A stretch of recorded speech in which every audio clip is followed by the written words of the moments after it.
drama with Akaash's wife is Akaash has pretty much framed it out to be that him and his wife were virgins, like when they got together, and that they practically have only been with each other, right? And Akaash is like, his whole brand is kind of based off of being like a wannabe black guy who's like, you gotta keep your bitch in check, man. And it's like, yo, these girls out there, like, my girl, I got that bitch locked down. Yeah, she spends all my money, but I got her locked down. Like, you know what I mean? That's kind of like his whole brand. Even like when he's doing like crowd work and stuff, he'll kind of like neg at couples and shit like that. It's kind of just his whole thing. So it would naturally ruin your brand if it came out that like your wife was a trifling ass bitch before you guys got together, right? It would ruin that a little bit, right? And how the whole thing started, as far as I know, was a fumble on Akaash's part.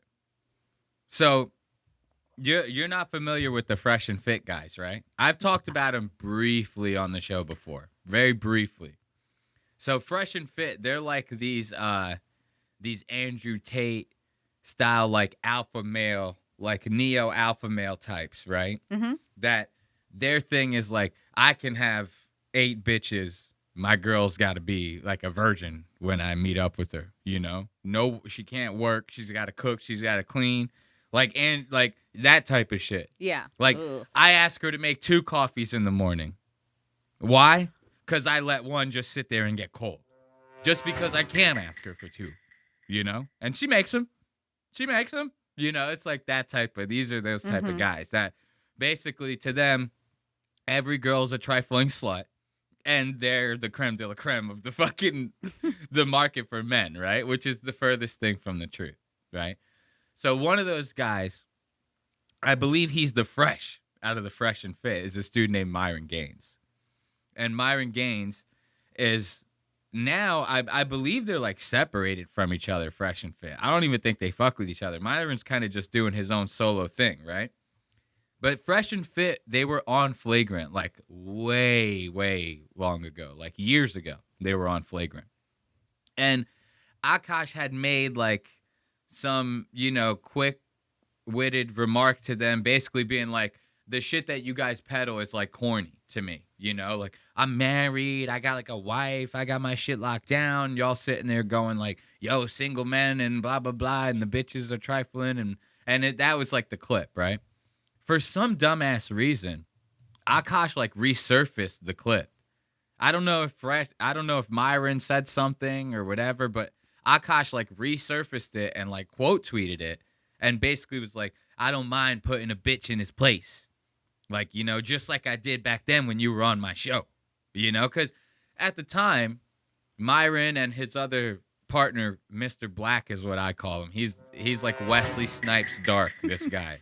Mr. Fit out of the Fresh and Fit. The blackest guy I've ever seen. So Myron and Mr. Black at the time were being very respectful. They were like kind of just letting Akaash say his points. And then they were arguing their points back, but they weren't being like they would normally on their show where they're like down your throat, ready to make their points, not even letting you talk kind of shit. You know, that's the way these guys normally operate. It's not their show. So you could see in the clip, they're kind of just like, so Akaash for some reason quote tweets that shit. Myron just goes on the internet, starts fucking digging up every fucking thing that he possibly can on Akaash. Dude, the second that Akaash said this shit, he goes, oh yeah? Is this you? Starts pulling out all these fucking tweets about Akaash's wife, right? And that's what we're going to be going over tonight. This is what I kind of want to talk about. I briefly talked about it in the live, kind of just being like, isn't this a little bit crazy? But it's just escalated so far beyond what could be completely seen as reasonable. Like, you have to divorce this bitch. After you guys see the shit that I'm about to bestow upon you, it's like there is no other choice. You have to divorce this fucking woman. So let's just start with some of the basics here. Let's see. This one looks like a good one. Let's start here. Let's see. Let's get this all nice and big. Yeah. Okay, so let's stop. This is a nice one. Now, remember I told you that Akaash, his big claim to fame in this relationship is that my wife is very hot. She's very Indian, which is a rarity. I'm not gonna lie. Seeing a hot Indian person is fucking crazy. It's like, you know what I mean? You know, all the hot ones, they're all in Bollywood and shit. You don't see a lot of super hot Indians just walking around. There's not much going on in Indiana. Okay? So I'm just saying. So his whole claim to fame is my wife is very hot. She's very Indian. And she was very much a virgin before she met me. I turned that bitch out. You know, that's how they say. Because Akaash wants to be black. Remember that. I turned that bitch out is how he says it. Different. My wife also hadn't had any sexual partners, so that helped us connect a lot more. Now, let me ask you this. Do you believe her? If you've seen her, then it's hard to believe. Yeah. I remember I was just like, what? But she was 22, I was 31. There was an age gap. Sometimes I get Okay, so hold up. He was 32 and she was 21. Right there, I'm already like my sus sound effect stopped on me. That doesn't change the way I feel about this. I'm telling you that right now. I'll do it. You know, the whole noise. That's sus. You know, that's very close. No, I'm kidding. I'm joking. That 21 and 32, that's like, I feel like once you get past 21, and I hope I don't sound weird by saying this, but I feel like once you get past 21, it's kind of like the age gaps kind of don't really matter to, like you're like 22 and you're dating. It'd be a little weird if you were a 22-year-old girl dating like a 75-year-old guy, you know? That's where that soundbite comes in handy. Because then it's like both sides of that spectrum are creepy. It's either a guy creeping on a young woman or it's a young woman trying to get that inheritance money, right? Yeah. Both of them are shitty situations. But when you have like a 22-year-old girl, 21-year-old girl, she's dating like a 30-something-year-old guy, I don't think that really is... is that weird? I don't know. Am I weird? Well, I think for me, I probably would say more like 25. 25 is kind of where... Yeah. I mean, not that... That's just my opinion. I'm not out there trolling for young women like that. I feel like you have to... Like, 25 is like the youngest I'll even think about talking to a girl. Because there's nothing to fucking talk about with that kind of age gap. Which kind of goes to prove you the kind of guy that Akaash is. If you lack substance on that level to where, like, you're fully committed to dating a 21-year-old girl in your 30s, it's like, obviously, you don't got much going on. You know what I mean? It's like, because I could tell you right now, I ain't that successful. I don't know if you could guess it from the amount of people who watch this show. I ain't that successful. I cannot relate to a 21-year-old person, let alone a girl. You know what I mean? To be around them all the time like that, it's like, what the fuck are we going to talk about? Minecraft? I want to talk about Minecraft with my 21-year-old fucking girlfriend. It was like, she was 22, I was 31. There was an age gap. Sometimes I get so painfully nostalgic for college. I was popping my pussy and living my best life in these white boy frat houses. Oh my God. She was popping that pussy, living her... Who even talks like, as a married woman, you talking like that? As a married Indian woman, you talking like popping your pussy. Come on now. Go ahead. Say your piece, girl. No, I don't know. You agree.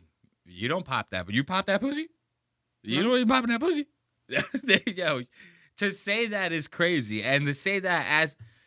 This is what's so nuts to me about it. And this is the beginning. We have not even... We're just scratching the surface on this right now. I'm going to tell you this right now. But to be saying that as a married woman is nuts, right? To be saying that online as a married woman is even crazier. Yeah. Now, to be saying that online as a married woman that you know who is your husband's basically famous. I mean, let's be real. As much as I talk shit on Flagrant, like I don't talk a lot of shit on Flagrant on the show, which is not for any particular reason. They just, you know, it's not anything crazy. I don't want to talk politics. They're like politics now. It's fucking nuts. But as much as I talk about how shitty that show can be at times, it's a big show. So it's your husband's essentially famous. So now to be doing all of that with a famous husband and you're posting this is a TikTok. What we just witnessed was a TikTok. This is vertical format. This is captioned. Okay. I like how the person that posted it put the sound effects in for me. I didn't even have to do them. They boom. She said I was popping that pussy. They go. I didn't even have to do the shit. I like that. Now the clips that she starts talking about after, they just get worse. This gets worse, bro. My pussy and living my best life in these white boy frat houses. White boy frat houses. That right there. Yeah. Imagine her mom and dad. What are you doing? You come home. Well, I can't do. It's like you're coming home with. I can't do Indian on the fly. I need to work on my engine. He goes, "You're disappointing the family. You're disappointing the family. You're hanging out with these white boys. You know, I gotta work on my engine." I'm actively trying to have an orgy because, and you haven't seen Nav yet, but wait till you fucking The sound see effects. him. His body. Look, the sound effects get me every time. They go boom. It's like, oh, I just blew out my left eardrum. You know what I mean? I actually think my left headphone might have blown out just from me going boom. Because, and you haven't seen Nav yet, but wait till you fucking see him. His body goes crazy. His face card always slays, never declines. And it's kind of weird because I'm talking about your husband. I just know. The noises are killing me. The noises are killing me. They're so absurd. They're abrupt as shit. They like almost scare you. It's like actual lightning like happening. And it's like just emphasizes how fucking shitty everything she's saying. This Nav guy, I'm gonna if they don't show you him in this clip, wait until I show you him later. You're gonna see he's like, she talks all this shit. He looks like any fucking Indian that you would see in like a bodega in New York. He's like the most average looking fucking Indian man I've ever seen in my entire life. Akaash Singh is fucking Brad Pitt of Indians compared to this fucking guy. And Akaash is a bug, basically. You know what I mean? Like, Akaash is basically an insect. You know, and it's like, I'm like, what the fuck is even happening here? Now, this is you saying this on a public forum now, too? This is what happens. You cannot let your wife become influencer. You have to kill her at that point. You know what I mean? You have to make it look like an accident. Take her on a boating trip or something. You know? Yeah. There's no prenup in death. You know, you can't. Know that Nav's dick is like at least 10 inches. Okay, I have two butthole stories. So one. She's talking, this guy Nav, she's talking about how his dick has got to be at least 10 inches. You have to take her back to India where it's like legal to kill your wife. Like, you know what I mean? It's like he has to take her back on motherland soil and fucking destroy her, dude. I don't know what's happening. It's like at least 10 inches. Okay, I have two butthole stories. So one time I met this guy on Tinder and I made the dumb mistake of letting him sleep over, like not really wanting to fucking hook up. Okay, this one's going to send you a little bit. I'm actually going to spark a joint for this one. Oh, okay. You're going to need to have something to take the edge off of this one for a little bit. I'm telling you. You got one? Spark the fucking thing up because you're going to need it. Okay. If you're listening at home, spark them up, dude. This shit's about to get wild. Sometimes you need a nice blend of herbs and spices to really make the dish go down a lot smoother. You know if you get what I'm saying, if you catch my drift, you know? They're censoring us on YouTube, so we have to say stuff like herbs and spices, you know? It's like, what the fuck? This is Legion of Skanks. If you want the unedited episode where we don't bleep out the curses and shit, you gotta fucking pay for it. Sorry, buddy. Now listen to Akaash. Dude, this is Akaash's wife. This is a wife, okay? Listen to this. Okay, I have two butthole stories. So one time I met this guy on Tinder and I made the dumb mistake of letting him sleep over, like not really wanting to fucking hook up. And I like woke up in the morning and like my asshole was a little sore. What the fuck? Excuse me? Now hold on here. I want to make sure I heard that right. It sounded like she said she invited a stranger over from Tinder, didn't want to hook up, made the mistake of letting him sleep over, which is, I mean, how do you even make that mistake, right? and then woke up with a sore bum hole. All right. Now, what was just described to me, I'm no detective, so I could be wrong on this. What was just described to me sounds like a rape. Yeah. Yes or yes? Yes. I mean, you know what I mean? Like, this sounds like this woman was raped. And this is okay? I don't know. Like, this is a scream for attention or something. I don't know. You have to off this woman. You can't let a woman live who's embarrassing you like this as a man. You know, what would Andrew Tate have to say about some shit like this? You know, I don't know. What would he say? You know him personally, don't you? No, you know what I mean? But this is so wild. To nonchalantly go about saying this, like, you know, it's one thing if you, like, processed it and shit like that, but at least touch on that, right? You know, it's like you just say this in such a like it's like a common thing. Like, it's one thing to say it and go, hey, I coped with this already. You know, it is what it is in this situation, but this did happen to me. Well, she's saying it's like it's not a thing. She's saying this as if it's just another night at the white boy frat houses where she's popping that pussy and living her best life. She's nostalgic for this kind of shit. You know how she's laying in bed at night, looking up at the ceiling going, damn, I wish my asshole was fucking sore tomorrow morning from some stranger in the frat boy houses. This is craziness. And this is why I say, I mean, censor me up, YouTube. You got to kill her. All right, I'm sorry. You have to. You can't. This is like a guy slapping you in the face with a white glove. This is the equivalent of that to me. That's a duel. That's a challenge to it. Somebody has to go after that. You know what I mean? Like, somebody cannot live after something like that happens. This is what's happening here to me. And I, like, woke up in the morning and, like, my asshole was a little sore. Oh, my God. And I remember that what kind of porn do you watch when you use a vibrator? Okay, not gonna lie, I don't watch porn while using a vibrator. What? I just think my imagination is vibration enough. Wow. I just think of like my own husband while I'm like doing it. Wait. The most average fucking Indian guy in the world. She thinks of like the guy from the 7-Eleven. This is exact. I swear, when you see her husband, he looks like any asshole out of any 7-Eleven. I'll just let it speak for her. This is she doesn't need porn when she could just think about the clerk at the corner store. You know, that's all she needs. Hey, that's kind of baller, but I could never do that. Yeah. And so I was using you and your husband split finances. And I'm going to be really fucking honest. I don't. We don't. We don't. We don't. First of all, that's a fucking red flag. I'm not like, no joke. I love you girls. If you want to work, all for that, whatever. But like any man that doesn't want to have a joint bank account or isn't being transparent with his accounts or has separate accounts, that's a fucking red flag. This is not a two-way street. This is a one-way street. His money is our money, and my money is my money. Hey, yo, what the fuck?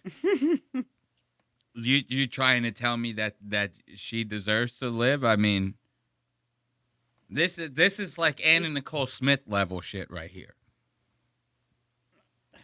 His money is our money. Yeah, and my money is mine. That's I feel like she's like almost worse than Anna Nicole Dude, Smith. she's crazy, bro. These are the type of bitches out here that like expect guys to want to fucking cater to them. It's like, why would any guy want to do that?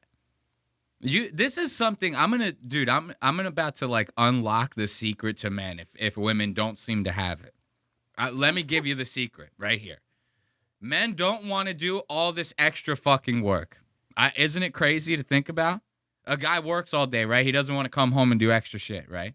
Now, I understand we live in an equal society where now women work too, right? So you have to split the duties, dishes, whatever the fucking shit may be. This is all very understandable stuff, you know? But when you hear stuff like this touches on another thing that guys don't want to do. Guys, they want to do nice shit for girls. They don't want to be told to do it. They don't want to have like an expectation thrown on them. They just want to do it. You understand what I mean?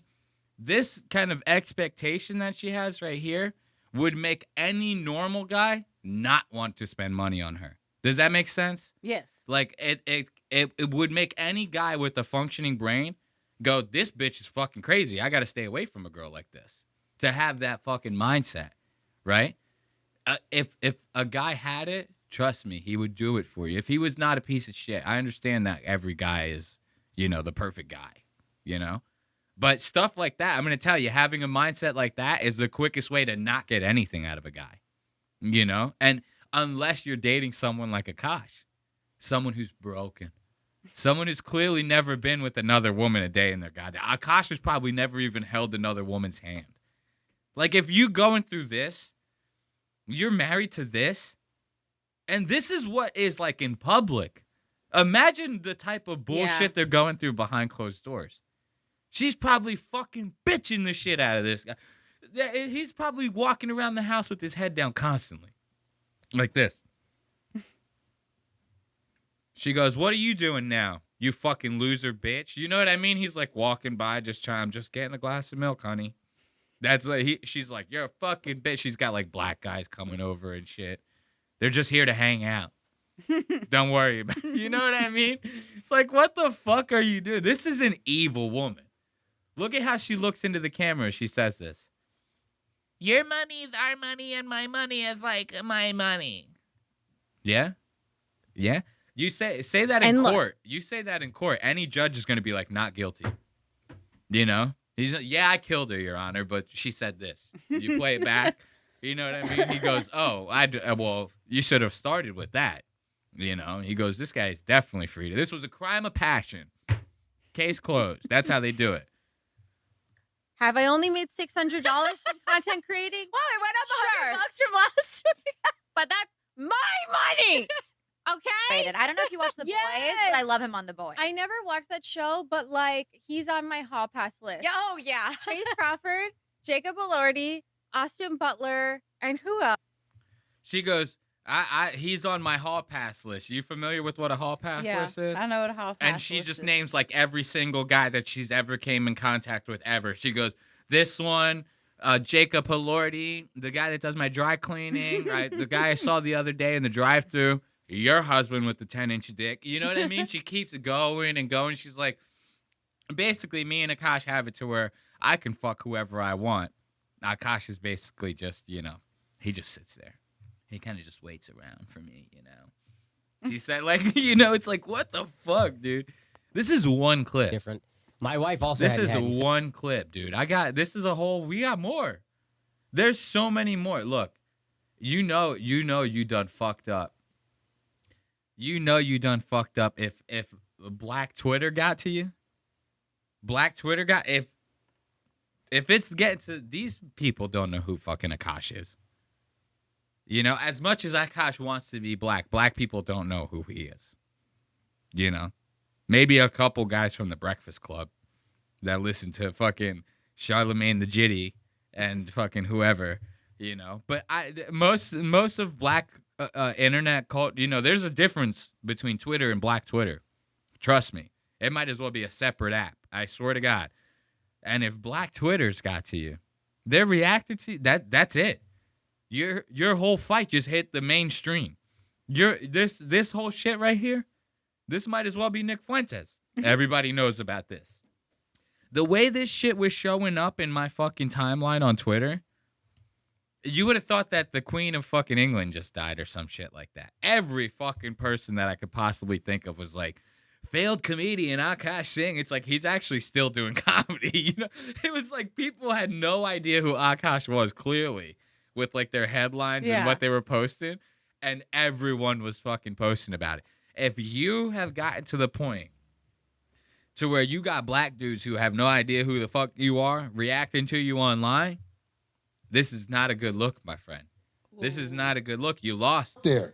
What is that guy's name? What is that guy's name? He don't even out there, so what is it? His name is Out There. He's actually a comic that found a way to do well for himself, but his audience is leaving him slowly but surely because of his wife. Look, he don't even know the story. His audience ain't leaving him, bro. All these people that were talking shit, they're the numbers. The hate watchers are the numbers. He doesn't even understand it. He has no idea how it even works. It starts from the haters. You know, they're a huge chunk of the numbers on these goddamn things. These people don't understand this. This guy is he's like an innocent black. You know, because he's starting out on a good note. He goes, this is a comedian who had made a name for himself. Like, he's starting like positive and shit, right? He goes, he made a name for himself. You know, he really came from the wasteland that is India. That heaping shit pile of garbage that we call India. You know, he's like, he rose from that. And he made a name. I'm shitting so much on India today. I saw a TikTok earlier. I shit you not. I saw this fucking it was a TikTok, but it was on Twitter. So it was a Twit Talk. Okay. I saw a Twit Talk earlier where this guy found like a river of trash. Like, it was supposed to be a river, but there was so much trash in it. It's just a river. It was basically a landfill, right? And the guy tried following it to the end. He couldn't get to the end of it. It was just so much. Just nonstop trash, dude. This guy is just walking through like New Delhi or some shit like that. You know, India's rough, bro. Mm. And Akaash pulled himself out of that. He pulled himself out of it. And he made a name for himself, and now his wife is apparently making his audience leave him. What are you, fucking high? We're all sticking around. We all want to see how this ends. Nobody's leaving. Trust me. To make sure I get this name right. Because of his wife. I'm going to say his name wrong. Let me see it. Do you know how to say that name, D? Oh, I think I know this guy's face. Nobody knows. Akaash Singh? Akaash Singh. She said it right, dude. Let's give it up. I don't know who this woman is. I don't know too much. I don't hang out with too many black people. You know, I'm just joking, okay? I know a lot of black. I know every one of my friends is black. Okay? Calm down. All right? Making me miss my clap cue with that shit. Isn't it crazy to want to be Akaash wishes he was black so bad. You have no idea. Every person on Flagrant, including the black guy, wishes they were black. Like, it's fucking insane. And so, like, to sit there and, like, have these black people have no idea who you are, that's got to be soul-crushing. That's got to be soul-crushing. It's like your hero. It's like, Akaash? What's his name? Akaash? Akaash Siney? Is that how you say that? This guy is like, fuck. I think I know this guy's face. Akaash Singh? Let's hear it. What about him? What about him? Yeah, Abe knows about it. Abe knows about it. Come on. So his background is what? He's Indian? Damn right. Yeah, something like that. Yes, something like that. Yes, something like that. He goes, yeah, something like that. He's like Indian. He's half bug. I think he might be like half like ladybug or some shit like that. His eyes are awfully popping out his goddamn head like that. You know? That nigga eyes popping out like that. You know? He might be half something. Half insect. What do they call those? Like insectopods or some shit? Like, what's like the scientific name for bugs? It's like something like, whoa. I don't know, something pod, septipod or some shit. He goes, yeah, he might be half that. You know? Something like that. What, he's Indian? Yeah, something like that. Yeah, somebody just said. You know what this guy does? What? Akaash Singh. You know what he does? What? He sits in the audience because he doesn't have any material. Like a lot of these internet I thought this was going to be about the wife, dude. Dang. Yo, he's the lace. This is like the most backhanded. This is passive aggressive as fuck. I thought this was going to be positive as shit. He goes, yeah, he made a name for himself. As soon as she started asking about the Indian, he goes, yeah, something like that. I'm about to trash him, so he about to be nothing in a minute. He sits in the audience because he doesn't have any material. Like a lot of these internet influenced comedians don't have jokes. He sits in the audience and he talks about you and your relationship. Ooh. Okay? Ooh. You got that so far? Yeah. Well, this guy's married. And he used to brag on how his wife was a virgin. First of all, any man who tells you that his wife is a virgin, that is an autistic man. Here we go. An autistic man. Look, yo, this motherfucker wearing a whole ass pillowcase on his goddamn head. He's like, yo, any man tell you his wife is a virgin, clearly ain't wearing no goddamn pillowcase on his motherfucking head. He clearly a fucking retard, you know. This coming from the most retarded motherfucker I've seen in the last 72 hours. I have not seen a more retarded looking man than this. And trust me, we just got done covering Akaash. So this is like, what are you talking about? Like, you know what I mean?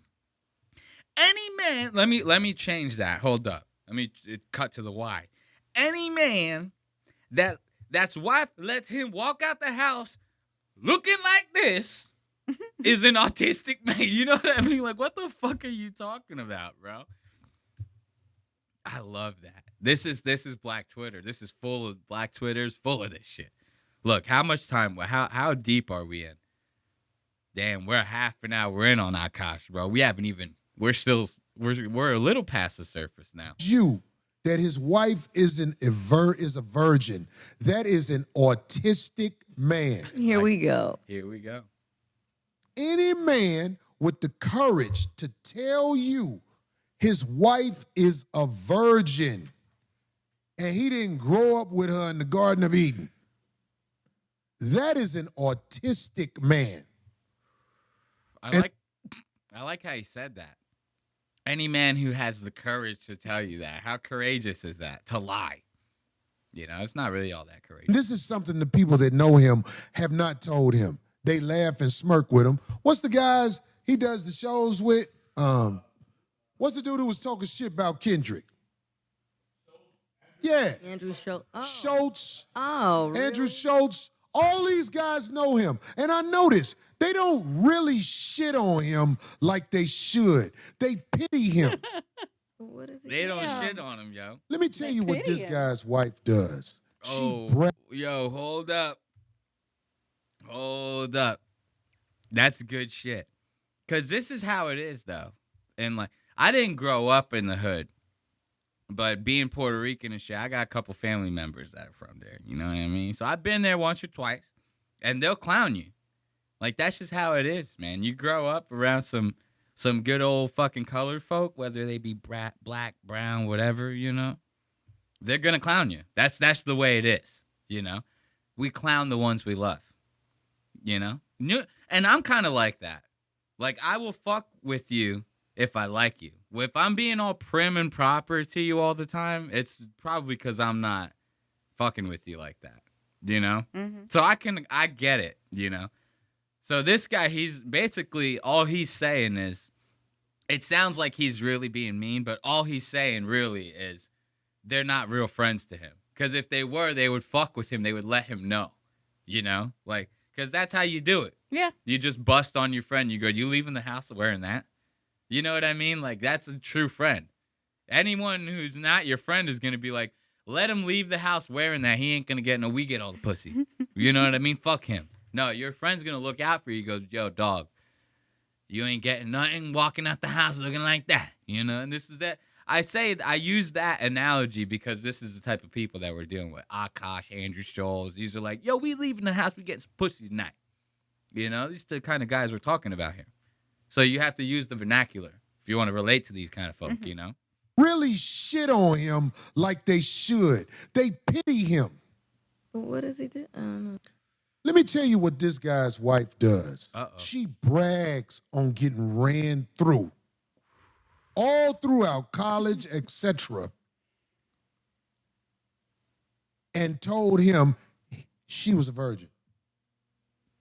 Now that she has this marriage certificate or whatever, I think, she brags on how she got smashed. She brags on what she wants to do with dick pussy shit. Wait, so she... This is real life happening. You almost say... Yo, when a black dude says it, it hits so much harder, bro. It hits so much harder than like when I say it. Like when he goes, she brags on how she got smashed. That's where the gunshot should be. As soon as he says she got smashed, it's go boom like that, you know? Fuck all that other shit. It hits so much different hearing it come out of his mouth. Mm-hmm. And he's retarded, you know? I mean, look at him. And you hear the cadence of how he talks. He's the slowest talking guy I've ever heard in my entire life. He's like, he says it like it's the most profound shit that this bitch has ever heard. He goes, you know what this guy's wife does? We're waiting. Like, what are you doing, dude? He's like as if she's supposed to go. It's like, bro, you haven't said nothing yet. Why are you fucking pausing? You know, this guy is fucking crazy. Brags on how she got smashed. Brags on how she got smashed. Bam. That's the gunshot sound effect. Bam. She brags on what she wants to do with dick pussy shit. Wait, so she... This is real life happening. You almost say this has got to be something. This has got to be fake. Scripted, Now right. this guy, this what is his name again? I don't. What is Not Andrew Schultz. Andrew The guy Schultz we're is one of his guys. Akaash Singh. Yeah, Akaash Singh. Akaash Singh. This guy is not part of our demo. Oh, whoa, dude, that's fucking crazy, bro. Yo, Akaash is at home dying right now. He goes, what are you trying to tell me I'm not black, man? I've been trying to be black my whole career, man. I got the blackest podcast. You know, dude, Akaash has got to be dying, dude. Story is so needed to be said. I'm bringing it up. So she fibbed that whole time and then hit him with the whammy? Like He with married the a whammy. bottom dweller bitch and held her up to be a thing of purity. somebody said she was getting bukakis. Bukakis. Somebody said she was getting the bukakis, yo. Hey, yo, what the fuck? Hey, yo, bukkake. Now, do I have to explain what that is to you? You know what bukkake is? Okay, you don't know the word pedo. You know what the fucking bukkake is? Okay, all right. I'm just making sure. I just want to make sure we're on the same page. That's all. You know, I'm asking for a friend. You know, Akaash, dude, is getting fucked up by Black Twitter. This is bad, bro. This is bad. Now, that's a 9-minute clip. We ain't got 9 minutes. I guarantee you this guy's going to repeat the same points like for the next 6, you know, and then end on some, like what he thinks is the most profound thing. He goes, he's got to divorce her. And he pauses for like 45 minutes waiting for the girl to react. Fucking guy is crazy. Now watch this. This one's going to fuck you up. First of all, I want to say that This one's going to fuck you up. So now you think to yourself, you go, oh, man, maybe it's better like in their personal life, right? You know, some shit like that. Dude, this is a video of Akaash renewing his vows with his wife, right? Wait until you see the way that she treats him during this. Very dismissive, you know? Oh, very focused on the rock. Hey, that's nice. That's nice. Akaash is like, baby, she's like, still looking at it. He's like, I'm over here though, you know, I'm trying to talk to you. She's like, guys, you see this? She's like talking to her friends. Guys, you see this over here? Akaash is like trying to like take the box from her. He's like, well, at least give me the trash so I can throw it away. You know, watch. First of all, I want to say to Umma, happy birthday. All of this is possible because you told me I could do anything that I wanted. And the best decision I ever made in my entire life was to marry this woman right here. His birthday is in 2 weeks. And I love you so much. And the only regret that I have is that I only got to marry you once. So I want to make a little quick announcement that we're going to get married again. We're going to renew our vows in India next year. I want to come to that. Sound fun? And since I am renewing my vows, I think the only thing we can do is propose again. Oh, Jasleen. my God. Jasleen Singh. Will you be Jasleen Singh forever again? Yes. Oh, my See how you see how he's like, well, baby, you know, he's like trying to touch her and shit. He's like, well, you know, let me put it on your finger. She's like ready to take it out the box and put it on herself. Like she's like, fuck you. I don't give a fuck about what the fuck do you care about? I don't care. Look at that. She's flabbergasted. She goes, oh my God, the diamond's bigger. My husband's a millionaire now. Oh, this is sad. It gets worse. Trust me, it gets worse. Oh, my God. Oh, Take that drinky thing off. That drink eating. Did you guys know this? Yes. Oh, my God. How big is this?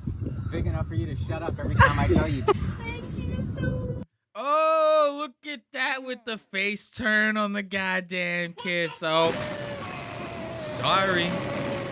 Denied. Denied. I'm on so much Red Bull right now. I just opened up my second can. I'm ready to go nuts. I'm ready to go bananas. I'm like the Mask right now. I'm one of those like kind of moods, you know? You get denied like this, dude. That is rough. That is what the dogs like to call rough. You know what I mean? That's bad. Look at that. She sees that rock. She goes, this is amazing. He goes in for the kiss. She goes, what's that over there? She goes, oh, you were trying to kiss me? Still doesn't, even after, watch, she still doesn't kiss him. She just lets it go in the cheek. Yo, this guy probably bought her like at least $10,000, $20,000 ring. You know what I mean? This guy's got money now. I mean, he bought her one. I mean, where they're at looks fancy. Yeah, they got to be in like Dubai or something cool like that, you know? He said it costs enough to where she should shut up when he tells her to. Yeah. Any guy who says something like that to your wife in public is getting bitched around so much behind doors. You saying that to try to save face or something, you know? That's probably why she turned her face.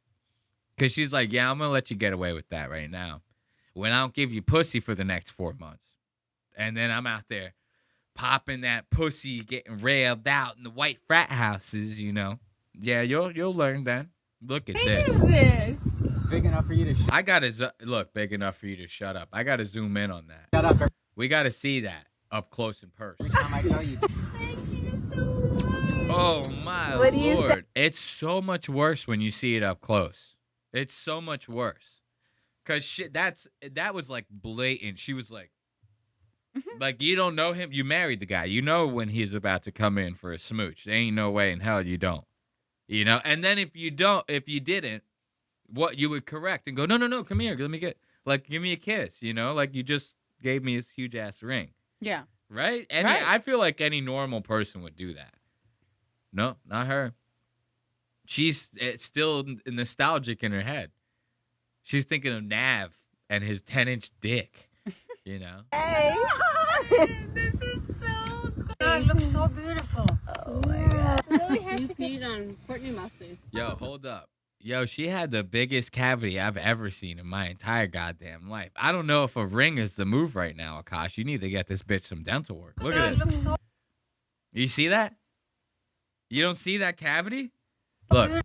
Now you see it? Oh, yeah. Oh. Dude, that bitch is huge, bro. That is a gigantic It fucking could be cavity. already filled cavity, and they just didn't fill it with the white stuff. What the fuck do they fill it with that's like black? Some cavities that are filled are Really? darker. Yeah. No shit. Okay, I mean, I'm no dentist. I take it. To me, this looks like full-blown ass cavity. To me. Allegedly. As Matt and Shane's secret pocket. Allegedly. Oh my god. You peed on Courtney mustard. You were sitting in her lap. And That's a fat rock. Yeah. That's a fat rock. That's like $20,000 rock. You can't kiss him for that? Come on. You should be on your knees blowing him in front of every child. You should be committing a felony right now with a ring like that. Are you kidding me? you peed on her. That's rough, dude. That cheeky cheek, dude. That cheeky kiss. That's a bad one right now. Oh, look at this. This is a bad one. It's got some copyrighted music. We might shut the volume off, you know. I've been getting hit. That Nelk Boys live stream fucked me up, bro. You all should see the copyrights I got on that fucking live stream. Holy shit. The amount of YouTube notifications I got from that, goddamn. And we don't worry about the money, but that live stream got blocked in like a couple different countries because of it. Dang. Yeah, dude. That's the fucked up part about the copyrighted music. It's a gamble. Like, if the song is like popular enough, they'll just block it. They won't just take the monetization from the video. I don't give a fuck about that. But they'll just straight block the shit if the song is popular enough. And you listen to it for what, 10 seconds? This is literally a 10-second clip. If we were to listen to the copyrighted music in this, that would ding the episode. Now, I don't know what that ding would be. Would it be, oh, they're stripping the monetization? Or would it be, oh, this is getting blocked in like fucking Brazil or something? I don't know. And granted, it's not like we're reaching every fucking corner of the globe. But I don't want to lose that potential. Yeah. Right? You know what I mean? It's because that's the shitty thing about the copyrighted music on here. But look at this. To everyone saying my husband should divorce me, I'm going to read it to those of you just listening right now. Her TikTok. This is Akaash's wife posting a TikTok. To everyone saying my husband should divorce me, ... Look at that. Now they're all cute in the airport. Look at that. We didn't sign a prenup. We didn't sign a prenup, she says, bro. That's bad. In my opinion, allegedly, that's bad. You don't sign a prenup, bro. You fucking up. You with a girl like this, you got it. Oh, for sure. With that, your money's my money, my money's my money. Oh, business. you have to, bro. You have to. The second that this bitch, the second y'all get even thinking about divorce, separation, it's over for you. And here's the shitty part. He lives in New York City. Now, New York City is a very liberal city. Those cities tend to be very much on the mother's side. Just like a believe all women type, you know what I mean, type situation here. But dude, you get divorced in New York, you're going to get fucking washed, bro. You don't got a prenup, you're going to get fucking washed. She's going to take half of every fucking thing, bro. So this guy is like, what do you do in that situation? What do you do? Like, that's a legitimate ass question. What would you do? Because I don't know if I would divorce her. Because what am I going to lose half my shit over this? But you're only, the sooner you do it, you're only going to lose half your shit up to a certain point. That is very true. You could cut it off. Like, cut the valve off now. Yeah, right? And you don't have kids yet. Yeah, I mean, well, if you got kids, you're on the hook. Thank fucking God he don't got no goddamn kid. Imagine he's about to try to fix it with a kid. Imagine an Akaash baby. It comes out, its eyes are like softballs. It's like, it looks fucking like a tadpole coming out. You're like, holy shit, what the fuck is happening here? You know, dude, Akaash's baby looks insane to me. Like, I can't even imagine that. I would legit, it would look like a fucking, like frogs, how they look before, like when they're halfway through from tadpole to they still got the little frog. tail. Yeah, and they still have a little mini tail, and their eyes are all huge and shit. That's what I picture an Akaash baby looking like. Jesus Christ. But now here's the fucked up part, is you kind of, being in Akaash's position, you are kind of at her whim. Because it's not like you can just go, okay, well, fuck it. I'll just cheat on her, whatever. It's like you either have to get divorced or you have to live like a bitch. Because if you start the cheating and the fucking up on the relationship, she's going to divorce you. She's still going to get half the shit. Doesn't matter. You know what I mean? So I think you might be right on that. You got to just cut it off. It's like cutting off a leg that's like hanging on halfway. It's like, what are you going to do? Keep dragging that thing? You know? You got to. Yeah. You got to cut it off, man. You got to cut it off. I agree with that. I agree with that wholeheartedly. What else we got on here? On this. Dude, that marriage one was oh my God, this is Nav, dude. Look at Nav. Tell me this is not the most average looking Indian fucking man that you've ever seen in your entire goddamn life. I see this guy every time I stop at a 7-Eleven. This is the guy that's like putting the coffee together at the fucking pot. You know, I've seen this man a million times. Remember what you said about him. Nav, his body goes crazy. His face card always slays, never declines. She's using like a slang I never even fucking heard. I'm like, damn, I'm that old? You know what I mean? I was like, what the fuck, dude? Talking about this guy like he's worst like day of the hottest thing since sliced bread. What the fuck are you talking about? And look at him sitting next to Akaash and his baby eyes. His baby bug eyes. this guy is not better looking than Akaash. He's probably more manly. This is probably where her attraction comes from. She goes, you should see it. He can actually open pickle jars and shit. He doesn't need my help reaching the top of the cabinet to get the cup from the top shelf. This guy is, he does his own shit. Akaash is over here breaking nails, oh no. This is what she means when she goes, I like this guy better. This is not this is not physical. Face card never declines. What stores are you shopping at that this face card never declines? This face card is declining at half of the places I frequent, and trust me, I'm not going to no exclusive joints. All right? This is getting declined at $1 fucking General. I'm declining this. You show up to $1 General, I'm your cashier, you show up looking like this, I go decline. It declined. Sorry. You're going to have to shop at 7-Eleven with the rest of them, buddy. Fuck off with this. The worst day of the year for me is? Oh, I know this. Go. Tax day? No. It's Akaash's birthday. And I feel it because she's being nice to me all day. And by like 10 p.m., I can feel her getting just like, I'm so ready for this to be over. Why? It's like I turned back into a pumpkin at 12:01, May 5th, and she's so relieved that she gets to be mean again. Isn't this insane? Isn't this fucking crazy? Not what they're talking about, the audio. Are you listening? The audio is fucking dog shit. It's like echoing back and shit. It's like you can hear, if you just listen close, you can hear what they're saying like a split second after they're saying it. Like it's like, who put this together? Like, I don't understand. This is what I don't get about the internet. A clip like this, which is like clearly put together by like either a retarded person or somebody who has no idea how electronics work. It's like, how do you fuck up cutting a clip together?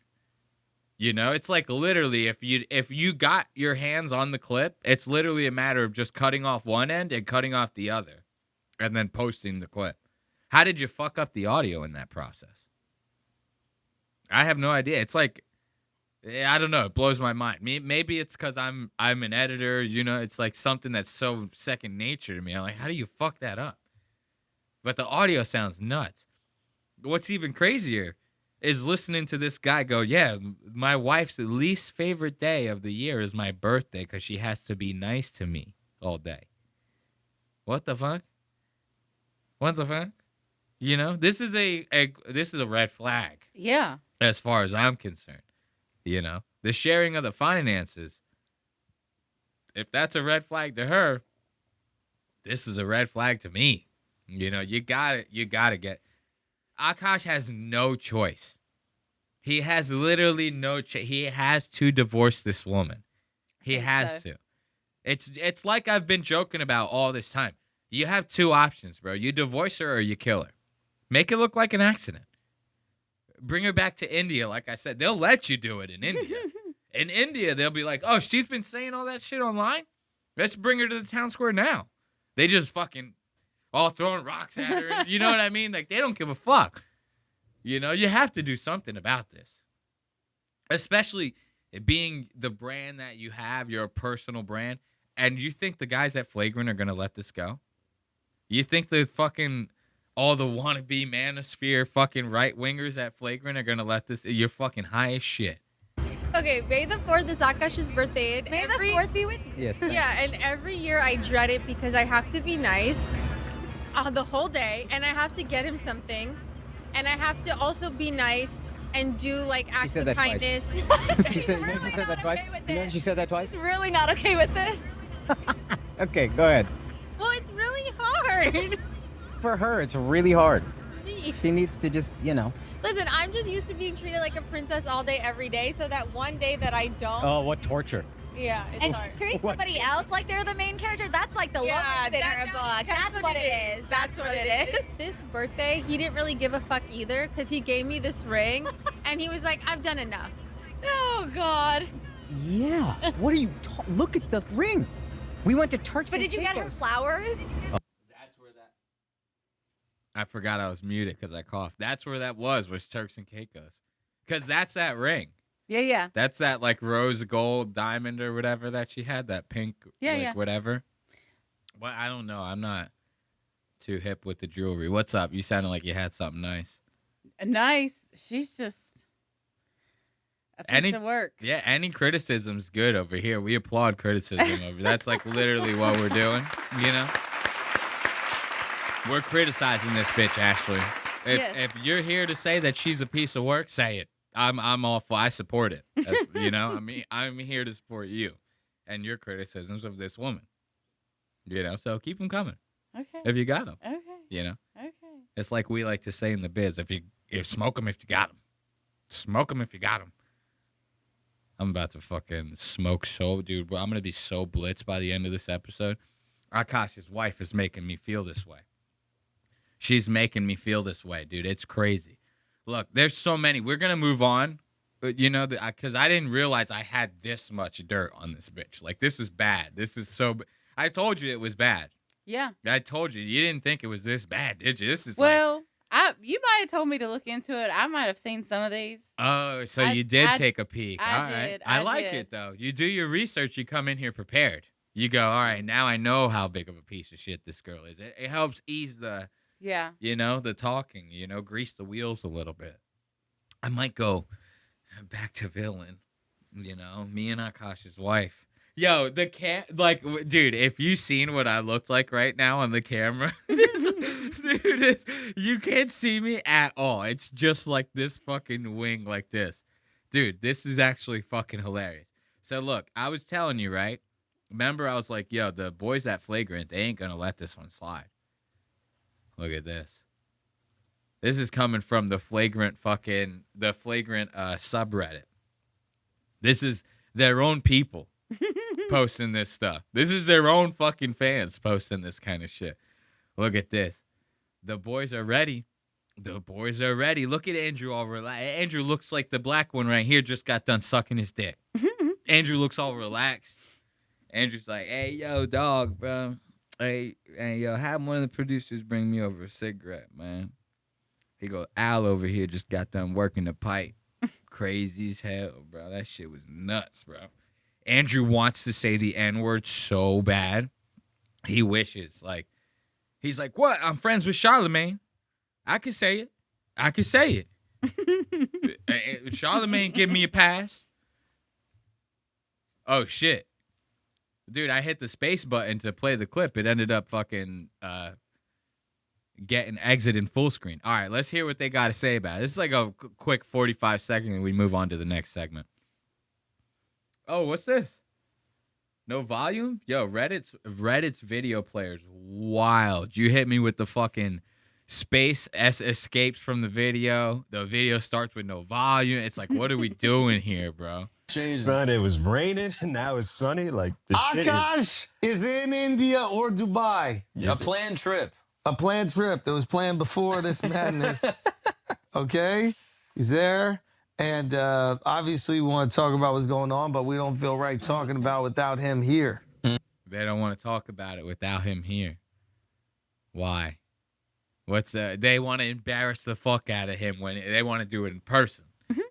That's fun. Like, this is now that black dude. Like, he's right. He's like, they ain't clowning him like they should be clowning. Like, well, I'd forget how he worded it.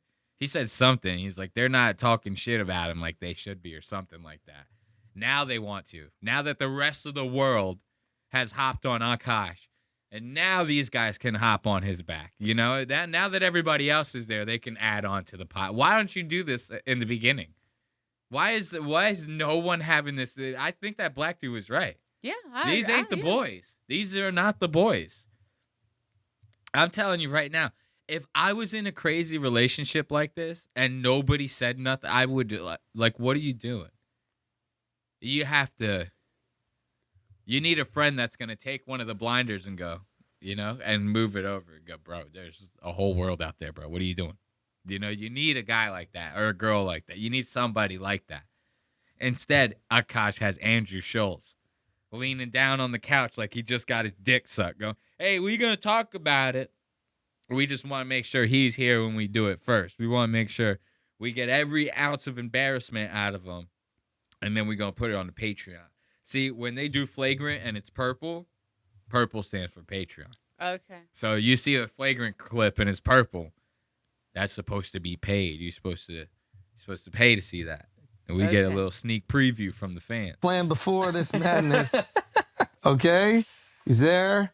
And obviously we want to talk about what's going on, but we don't feel right talking about without him here. Mm-hmm. So once he's back, we're going to have that conversation. I'm sure that will be spirited. And they're all laughing their asses off like that. Okay, these ain't they don't got your back, bro. Akaash is probably watching the Patreon back, like sitting in Dubai or wherever the fuck he is right now on his little vacation, dreading the fact that he has to come back and actually talk about this on camera.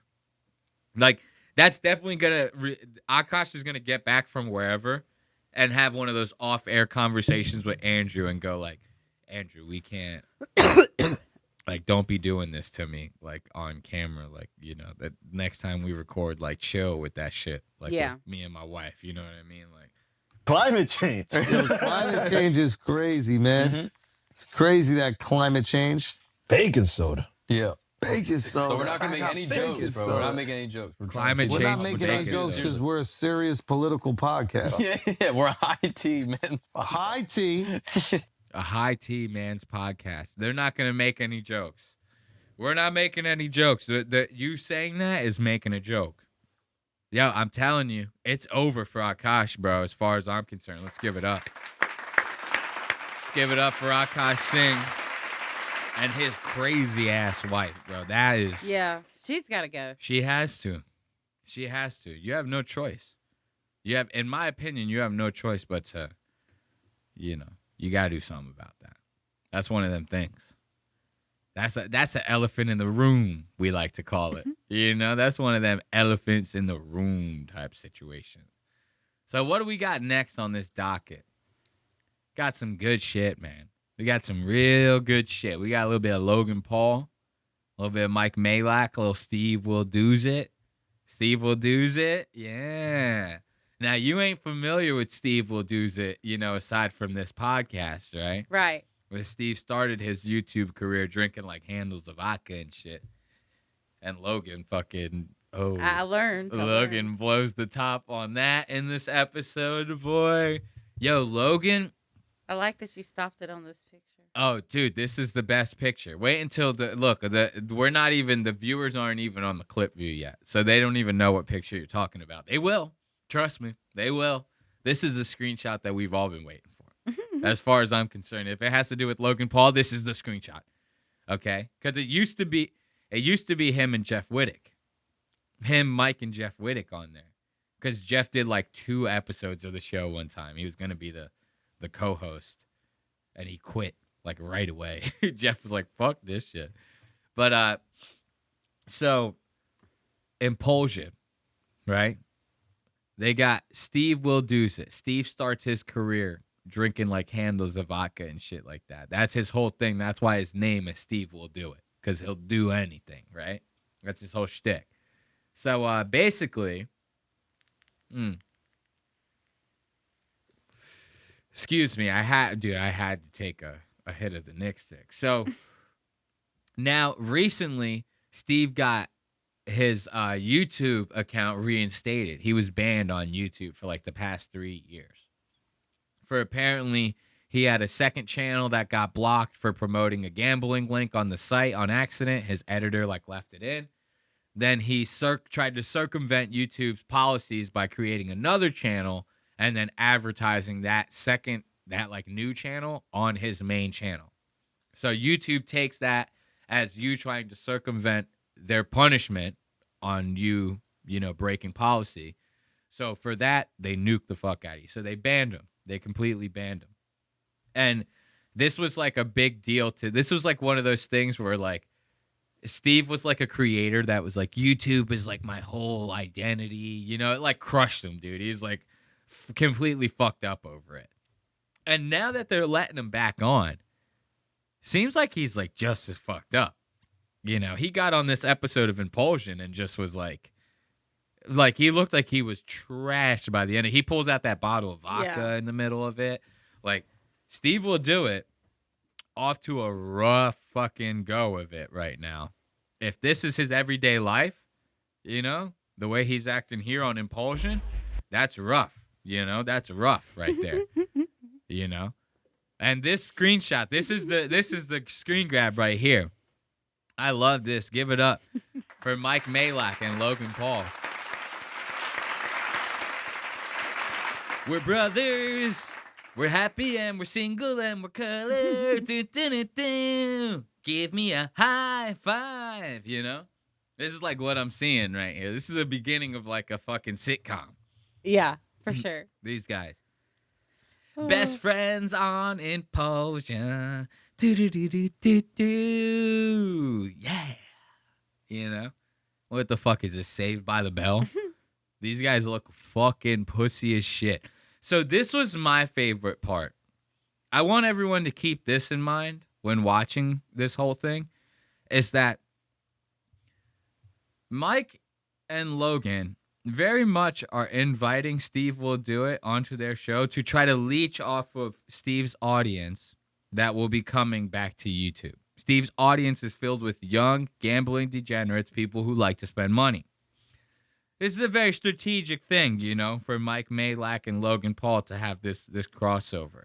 Because even though Mike might be friends with Steve outside of whatever it is the fuck that they're doing, these are not two demographics that would normally meet. Okay. Gambling degeneracy and whatever the fuck Logan Paul is doing. WWE, fucking Prime, like Logan's a scammer. Don't get me wrong. Logan's a fucking scammer. But he's like taking these brands and making them very mainstream. This Prime, this Lunchly, right? Right. WWE is a very mainstream brand. These are not, you don't want to be crossing streams with a gambling degenerate like Steve Will Do It. So what other motive would you have to have him on the show? Because I don't know if you know this, but Impulsion has recently been purchased by the WWE.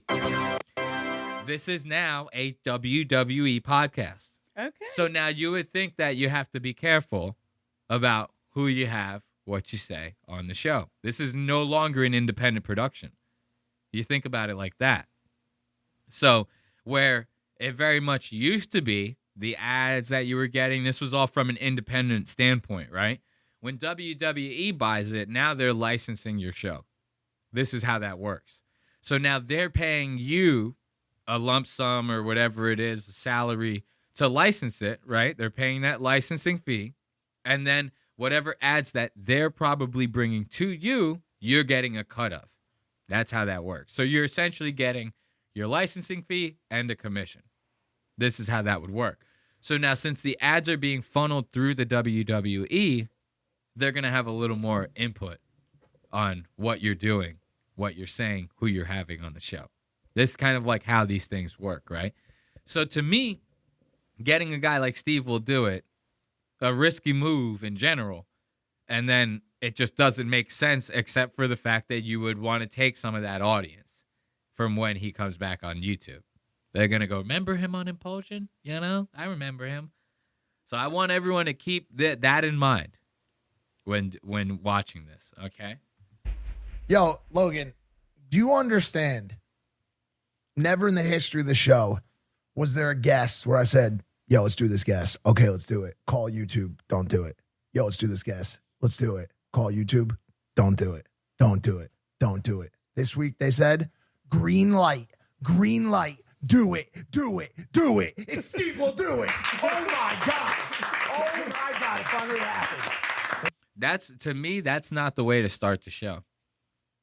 To go, hey, man, we just basically listen to like whatever YouTube tells us, like, yo, you can't do it. What the fuck are you talking about? Why would you even ask permission from YouTube to post something on there? What would be the point of that? And then get this. What are you going to lose by doing it? Because YouTube ain't going to ban you. I've seen Steve get interviewed on plenty of podcasts before Impulsion. What are you worried about? Losing some ad money on YouTube? They might demonetize the episode. This is what I'm saying. This is like such pussy shit for you to be getting money from all fucking corners of this fucking goddamn podcast and then be worried about something as gay as fucking YouTube ad revenue. Right? Yeah. And to go, Oh, we call YouTube. They say don't do it. We call YouTube. They say don't do it. Okay, how's about you don't call YouTube? You ever think of that? You ever think of that? Because I see Steve all the fuck over YouTube. People interviewing him, the Nelk boys interviewing him, Bradley Martin interviewing him. Nobody's getting taken down. Why the fuck are you asking permission from YouTube? This is how pussy this kind of shit is. I don't like this kind of stuff. And for you to fucking like out yourself on that, like right out the rip, that's like stupid to be like, we basically listen to whatever censorship YouTube decides to bestow upon us because we're fucking faggots. Like, okay, why? And then to say that to your guest, like we don't have the balls to just have you on. We just have to go to the, what the fuck? I feel like it's very on brand for Mike. It is on brand for Mike. It's not on brand for a regular person, for an average thinking human being. Mike has got like heroin brain. He's got like holes in his fucking brain. You know? This guy was doing so much of the fucking shtick, you know? He was like, this was once a guy that was doing the balancing act. You know how they do that? They go like, and they're like all the way back like that, but they're still like standing up somehow. Mike used to do that. You know? This is the kind of guy we're dealing with. You can if you want. Yeah, Look at this. Now, this is a great time code. Immediately out the rip, this is less than 2 minutes in, right? Steve starts making some very interesting observations about Logan's crew, you know, on the show. Check this out. You can take them you off. don't have to wear them. Yeah, you don't need those. How many pairs of sunglasses you got hanging off the Donald piece today? I have two. Yeah, I have two. Yeah, they're nice. First off, yeah, there's no black employees. What the fuck was that? No black employees, you say? No black employees, you say? Okay. I don't like the lack of diversity over at Logan Paul's place. And you know what's funny is like, yeah, Logan, him and his family for like one season, they did this like, it was called like Paul American or something like that. I feel like we watched the reality show. I think we watched like an episode or two of it. You remember that? Mm-hmm. Tell me that doesn't look like the most racist fucking Southern Florida family you've ever seen in your entire goddamn life. And I think they're from like Ohio or something like that. I don't even think they're from Florida. But like they molded into like a Florida family. It was like crazy watching them on that show. Like you see their dad, you go, he is definitely saying hard R constantly. And we ain't talking about the word retard. I'm going to tell you that right now. Logan's dad looks like the most racist man on planet Earth. And this observation of racism, this observation of a lack of diversity here at the Logan compound, whatever you want to call this, right? This is going to be like a underlying point of contention throughout this whole thing. And you're going to see it kind of like manifest into something at the end, right? And I almost didn't put this together the first time we watched this. But you notice like Steve's making comments now about Logan not having a black crew. And then later all that shit happens. You kind of get what I'm saying here? It's a little foreshadowing. We're trying to keep you guys interested so that you watch until the end. You get what I mean? So this is all very interesting to me. To make this observation right out the rip, no black employees. No black employees. And then Logan goes, well, we got a Mexican. Okay. No black employees. Mexican don't count as black to me. You know? Yeah, I have two. Yeah, they're nice. First off, yeah, there's no black employees. Let's just say that right now. Okay. That's not true. That's not true. You have a Michael Jackson. That guy. Well, the guy owns the studio. Yeah, he does. You have a Michael Jackson. The guy owns the studio.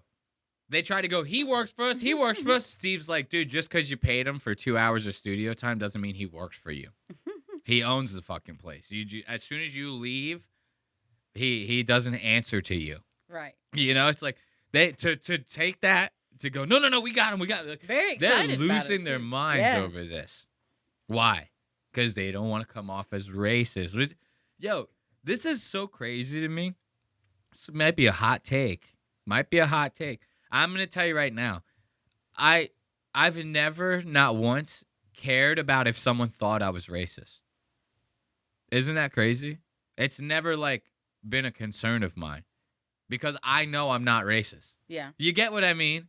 It's like to be concerned about if somebody thinks I'm racist is not a problem to me. I don't give a fuck. I know the truth. See, when people understand that about themselves, it tends not to bother them. I would not react like this. If somebody said, there aren't any black employees here, I would just look around and go, oh, you're right. I've actually never noticed that until now. Maybe I'll hire one later. Like, you know what I mean? Yeah. I make a joke about it or something. Like, but to freak the fuck out like this, awful telling in my opinion, right? To me, allegedly. You know, this is kind of what this says to me, the way they're freaking out like this. It's like, what do you guys have to fucking hide? Okay, you don't have any black employees. Calm down. Like, it could be coincidence. When you react like this, it makes it seem like it's not. Makes it seem like it was a calculated move, and now you're trying to cover your tracks. No black employees. Hey Let's there. just say that. Look at this. Swat her away. She can't be clawing at the fucking the material on the goddamn walls of the studio, dude. She's gonna tear something down. That's funny. You guys don't see it. My cat is like, I have like sound stuff on the walls for the studio. My cat's sitting there clawing at it. We're all just watching it. No big deal. Okay. That's not true. That's not true. You have a Michael Jackson. That guy. Well, the guy owns the studio. Yeah, he does. You have a Michael Jackson guy that owns the studio. It's not. We're in Miami. Listen, Steve. Michael Jackson guy. He looks like MJ. You're looking for diversity, is what you're looking for. I'm looking for Look no diversity. further. Look no further. I like how they go like, they don't say anything. They just go. They're on display. There they are. Go, behold, my colored employees. Behold, they're all right here. They're in their original packaging, the way that they were intended to be. Behold, my colored employees. What is that about? Like, Logan is so disjointed from like the actual world. It's like crazy. You got to think, this is a kid. He became famous like before he was 18. He like hit his YouTube, like not famous on like the level he is now. Now he's more of a household name, I guess you'd say, with the WWE shit, you know? But like he was like internet famous. Like he was a YouTube star before he was 18. This is a guy who was probably a millionaire before he was 18. You think a guy like this, a Justin Bieber type, these guys never like had a reality of being like an adult in the real world before. You know, like people don't take that into consideration. Now I say that's a problem for you to handle. Doesn't justify you acting like this. This guy is sitting here he goes, look at my coloreds over here. You know, it's like, oh, chill out there, people. Calm down, you know. But hey, why don't you go, well, there's Julio, there's Taco, there's Felipe. You know, you can't even say their names? Come on now. Even Tony Hinchcliffe says the Mexican guy's names every episode of fucking Kill Tony. You ever notice that? He goes, oh, you got Felipe, you got Julio, Tacos Belgrande. He saw the whole thing. He says the whole thing. No further. Look no further. Behold, I can't get over like Logan looking at him so serious. He goes, see, I'm not racist. Duh. Like so serious. Logan's looking at him, bro. Chill out. You got a couple Mexicans working. Mexican? No. A Mexican, and what do you think the guy on the far right is? A gay? Yep. A gay, he says. This is it. Steve is hitting it out the park, bro. This is less than 5 minutes into this episode. How long have we been recording? An hour 20. Oh, you guys are in for a long one. Telling you guys are in for a long one. I got so much Red Bull pumping through my veins. Right? What are you hungry? No. Because you don't eat until we finish recording. No, I'm kidding. But what? I gotta use the bathroom. Go ahead and pee. Okay, thanks. Hold on, I gotta change the camera angle if you're gonna go pee like that, you know. You know, you don't wanna be caught slipping like this. This guy, Steve over here to a hot start, calling this guy gay like this. Look at this. Look at this little twink over here. What do you got, a gay? That's not a bad guess, in my opinion. You know, in my unprofessional opinion, that's not a bad guess. This guy looks like he's got some sugar in his tank. I'm not going to lie to you. Looks like he's got a little sugar in the tank. And then look, because I'm such an observationalist, look, you got Big J Okerson over here. operating the camera, some dude wearing cut-off gloves. We like that. Look at that. Let's look at Steve again. What do you got, a gay? Look no further. A Mexican. No. A Mexican, and what do you think the guy on the far right is? A gay? Yep. A gay? Dude, this is crazy.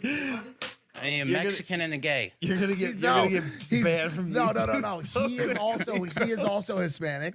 Oh. And I don't even want to tell crazy, you. Jorge. I don't even want to tell you about the one, Steve. I don't even want to tell you about the one in the middle. You just walked right in front of the camera. I'm gonna have to edit that out. You cannot be seen on camera. You're a slave. You're like the coloreds over here. I go, behold, my co-host off camera. And no one can see her. She's forbidden. I don't even want to tell you about the one, Steve. I don't even want to tell you about the one in the middle. Yeah, I'm sure you can guess. I don't want to tell you about the one in the middle. I'm sure you can guess. What do you guys think? You got 2 Mexicans, and in between the Mexican is a what? What do you think this is? Any guesses over there? This is like a bar joke. You got 2 Mexicans and a Jew broad in the middle. What do you think? A Jew. You're very diverse here. No, he's Jewish. He's Jewish. And then Jorge is Puerto Rican. Sweet. So now why can't you say Jew? Why are they bleeping out a Jew? What's that all about? You can say he's a Jewish. He's a Jewish. That's what I'm going to start calling him. This guy is a Jewish. He's one of them Jewish. You know? Why is everyone bleeping out the word Jew now?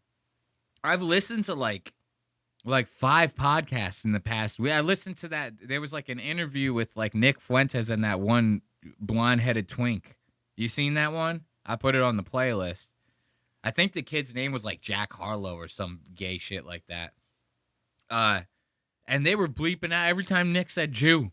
They're bleeping out Jew. What the hell is up with that? Awful suspicious. You know, I hit one of these.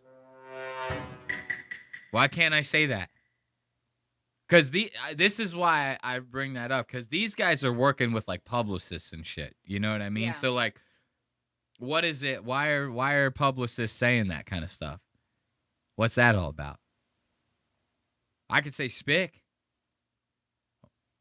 Oh. And nobody gives a shit. But isn't a Jew is a Jew? That's it, right? What else am I supposed to call it? A Jewish? A Jew, you know? You shorten it. It's an abbreviation. You know?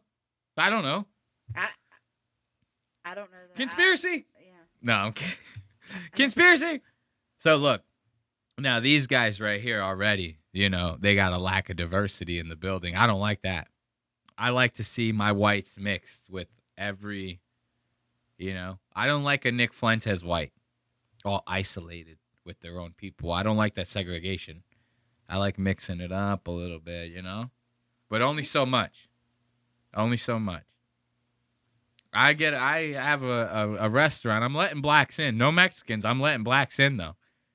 You know, it's like you can only mix so much. No, I'm kidding. I'm joking. But what do we got for the next time code? Look, I was going to get into the clinically retarded stuff because we said that on the show before, the clinically retarded. And then Steve was saying it throughout this. He's like, I'm clinically retarded. It was like watching a movie. Let's just go. Yeah, we can watch it real fast. Let's see. Steve is clinically retarded. It's like watching a movie and they say like the title of the movie in the movie. You're like, oh shit, they said it. I get chicks all the time. How have you reached? I get chicks all the. That's a hard way to start a time code. That's tough as hell. You start a time code like that. I get chicks all the time. You start a conversation like that. I believe you. I believe every word coming out of your mouth. You say some shit like that. I go, this guy clearly can be nothing but trusted. Now that I became kind of like rich and famous, like I get chicks all the time. How have you reached a level where like you truly just don't give a fuck? Ooh. I mean, that's kind of like the level I'm at right now. Yeah, I can tell. It's like I just don't give a fuck. And I say whatever's on my mind. Yeah. I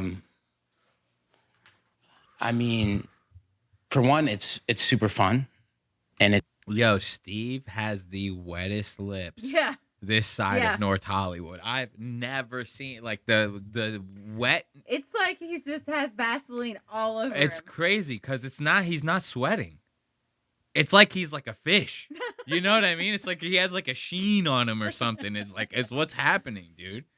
There's like a film on Steve Will Do It. What is going on with Steve Will Do It? What's happening, Steve? Steve, you don't need to do it. You don't. If this is the outcome, don't do it. Steve, don't do it. That's what we need to call him. Steve, don't do it. Yo, he looks a little wet right now. That's all I'm going to say. He's a little wet. It's super, because I got like anxiety, social problems, right? So it's like if you just say whatever's on your mind, and if you just say whatever's on your mind, it's way better, right? What you're talking about is being authentic. I thought you were going to say autistic. Yeah. Because it could partially be. No, I think I'm clinically retarded. Yes. Clinically retarded. Oh my God. I love it.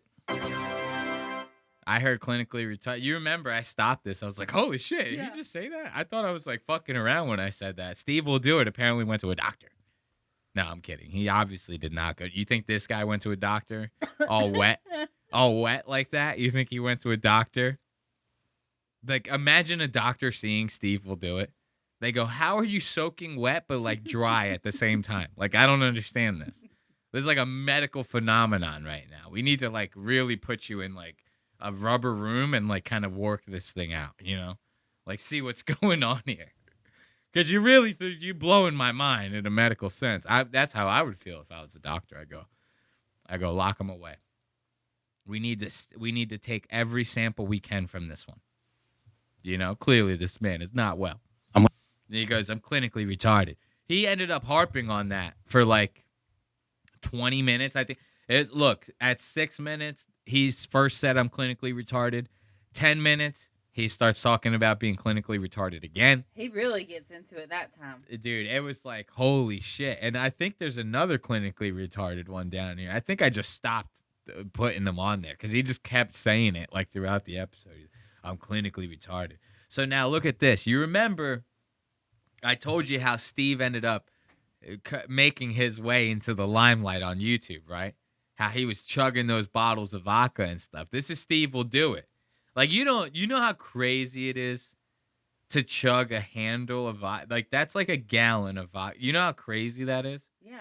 You ever see somebody do like just a pint? Like, I've seen that, and I was like, whoa, dude. Like, at a party, I was like, holy shit. Like, in high school, I saw, like, this fat fucking, like, jockey kid do a pint, and I thought it was the craziest thing I've ever seen in my entire life. It makes me feel sick. I go, thinking he's about going to it. die. Yeah. This kid's going to die, you know? And that's just a pint. So Steve was doing YouTube videos of him doing handles of, you know how many kids probably died just like trying to imitate Steve Will Do It? Like they go, I'm gonna chug a fucking handle of vodka. That should kill a man. It should. You would think. That's essentially poison at that point. You might as well just be drinking like shoe polish, you know, with the intake of that. But Logan knows a little something that maybe the rest of us don't. Wait till you hear this. You took an entire handle of vodka, and you tried it. It was real. real. No, Yeah, it was real. I wasn't sure up until that point because that's when you were going viral. Look, Logan just like he glitched. He goes. Steve picks up one of those primes, takes a little sip, smacks his lips a little bit, stops Logan in his tracks. He goes, "What is that? What is that, dude? That is like the most fiend shit I've ever seen, dude. Coming out of Logan Paul." Steve picks up that prime. That's like a trick. He goes like a movie where they hone in on it. It goes like, you know, it makes like the digital noise. Locks on target. Logan's seeing that prime. He goes, it's like he finally hits his lips. Logan just shuts down completely. waiting for command, cannot compute, must hear feedback on product. And you tried it. It was real. It was real. real. No, Yeah, it was real. I Okay. wasn't sure up until that point because that's when you were going viral. Any feedback? It's good. Thanks. Any feedback? That's when you were going viral for you. It's all, and then he keeps just going with the conversation like nothing ever happened. Everything is an ad to this fucking kid. Every single thing is an ad. This is what, like, this right here, it almost like kind of goes to show you that like people that are trying to build like a personal brand, they're just not good people. Like, this is, I don't know. To me, this is kind of what this says to me. Like, this show, I want this show to get big, right? I don't want this to be a personal brand. Like, a Lost Docs Media fucking handkerchief. Like, well, no, handkerchief's a bad example because the merch is different. Of course, I want merch for the show. But, like, I don't know, Lost Docs Media Q-tips or something. You know, it's like to try to come up with this consumer level fucking type shit and turn this into like a personal brand and then build like this empire and this comes from such a fucking narcissistic, convoluted fucking place. To me, it's like, why do you need all that? You know, like Logan is this is a legacy that will, you know, on the internet, Logan will live for a long time. Yeah. People will, even after Logan dies, people are going to be like watching Logan Paul videos and highlights of WWE. Like, you made your impact, bro. Calm it down. Like, but they all want to do this like fucking let's make something to, like, you know, I get it having a plan B, right? But to every single thing that you do, you're advertising it as if you want to take over the world with this product. It's like, calm the fuck down, bro. Make enough for your family. You know, you get some generational wealth. Chill the fuck out. This guy, like, wants Gatorade to be, like, out of business. It's like, calm down. You seen the, like a dog when you hold the stick. Steve picks up the prime. He goes, Logan's like, it's like, what the fuck are you doing, man? Just drinking all sorts of stuff like vodka and even more vodka than that. Yeah. And yeah, I wasn't sure if it was real. And then all of a sudden, dude, right in front of me, in front of my own eyes, you chugged an entire handle of vodka. But here's what I didn't see coming. Uh-oh. And this is, I figured out your secret this night. Uh-oh. As soon as the camera's cut and you finish that bottle of vodka, you and the gang sprinted around the side of the house and just threw it all up. Hey, yo, bro, you busted. You busted. In my opinion, Steve's producers are like, his fucking publicist is like, yo, chill, shut the fuck up, bro. Like, his whole career was built off of this. Calm down. Logan's like, this is what I found out. It's like, okay, yeah, and wrestling's fake, dude. Like, what do you want? You think what do you think? We all think you're actually punching each other in the ring? Like, come on, man. If I was Steve, I'd go, calm down. What the fuck? I'd say that. I'd go, why'd you do that? Why'd you just out me like that, bro? And we all know how you are. You're gonna post this. You're gonna post this. You can't. Logan's one of those people. You go, cut that out. He goes, yeah, sure.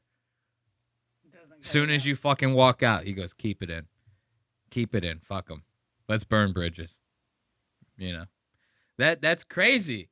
That's because this is why it's crazy, because this is what Steve's whole career was built off of, him chugging handles of alcohol. And Logan just basically goes, yeah, every time you did it, it was a lie. Like, why? Why you do that to this man? This poor, wet human being. You know, why you do that to him? And he just got done saying he liked your drink. He just got done saying he liked your drink. And you're going to fucking out him like this. As soon as any sensible man, any honorable man, the second Steve goes, oh, no, it's good. Logan goes, never mind. I'll tell the story later. That's what you do. And then you go, you move on. You go, I don't out him. He just gave me endorsement, basically, on my show. You know? But no, that's not. Logan goes, I need the endorsement and I want to make good content. Fuck him. Fuck him. Let's do it. Let's out this man's entire shit. That's bad, bro. Chugged an entire handle of vodka. But here's what I didn't see coming. And this is, I figured out your secret this night. What? As soon as the camera's cut and you finish that bottle of vodka, you and the gang sprinted around the side of the house and just threw it all up. And I said, oh, that's his secret. Was that always the case? Yeah, that's true. Hey, but at least I don't claim I can be in the NFL and I ran 6 yards in college. Look at that. That was a little deep cut. Logan claimed that he was good enough to be in the NFL and he like never played football before. He's like, I could do it. Now Logan's one of those types. Yeah. He goes, I could do anything, man. I think that's how he got it. I'm not gonna lie. I think that's how he got into wrestling. He was just like, I'll try it. You know what I mean? He's like, no problem. that was crazy that Ashton did that. I had to call him out there. That was nuts. Dude. Yo, 100%, dog. that was nuts. That was nuts. But he had conviction. And by the way, I don't know if it was Logan that made that. I don't know who made that claim. I take it back. Good thing I said allegedly. I didn't say allegedly, but I'm saying allegedly. Now I take it all back. It was all a lie. I have no idea what I'm talking about. I'm stoned. Disclaimer. This is a disclaimer. You cannot sue Lost Docs Media for what you hear on the show. You're never going to win. All right? I'm going to claim clinical retardation. The second I go into the court, I'm claiming clinical retardation. It's never going to go through. So, like, I'm sure some of it maybe still stays in your system. Like, no, I've done a few where you keep it down. You just wake up, you piss the bed. Hey, you just wake up, piss the bed. No big deal, you know. That's that. Words to live by. Words to live by right there. Just wake up, piss the bed, you know. No big deal. Now you see right there, that's where Logan starts taking, you know, shots a little bit. Because to me, I can't take that any other way. You out the foundation of my entire career. You just out it like that. Yeah. Like how else you taking that?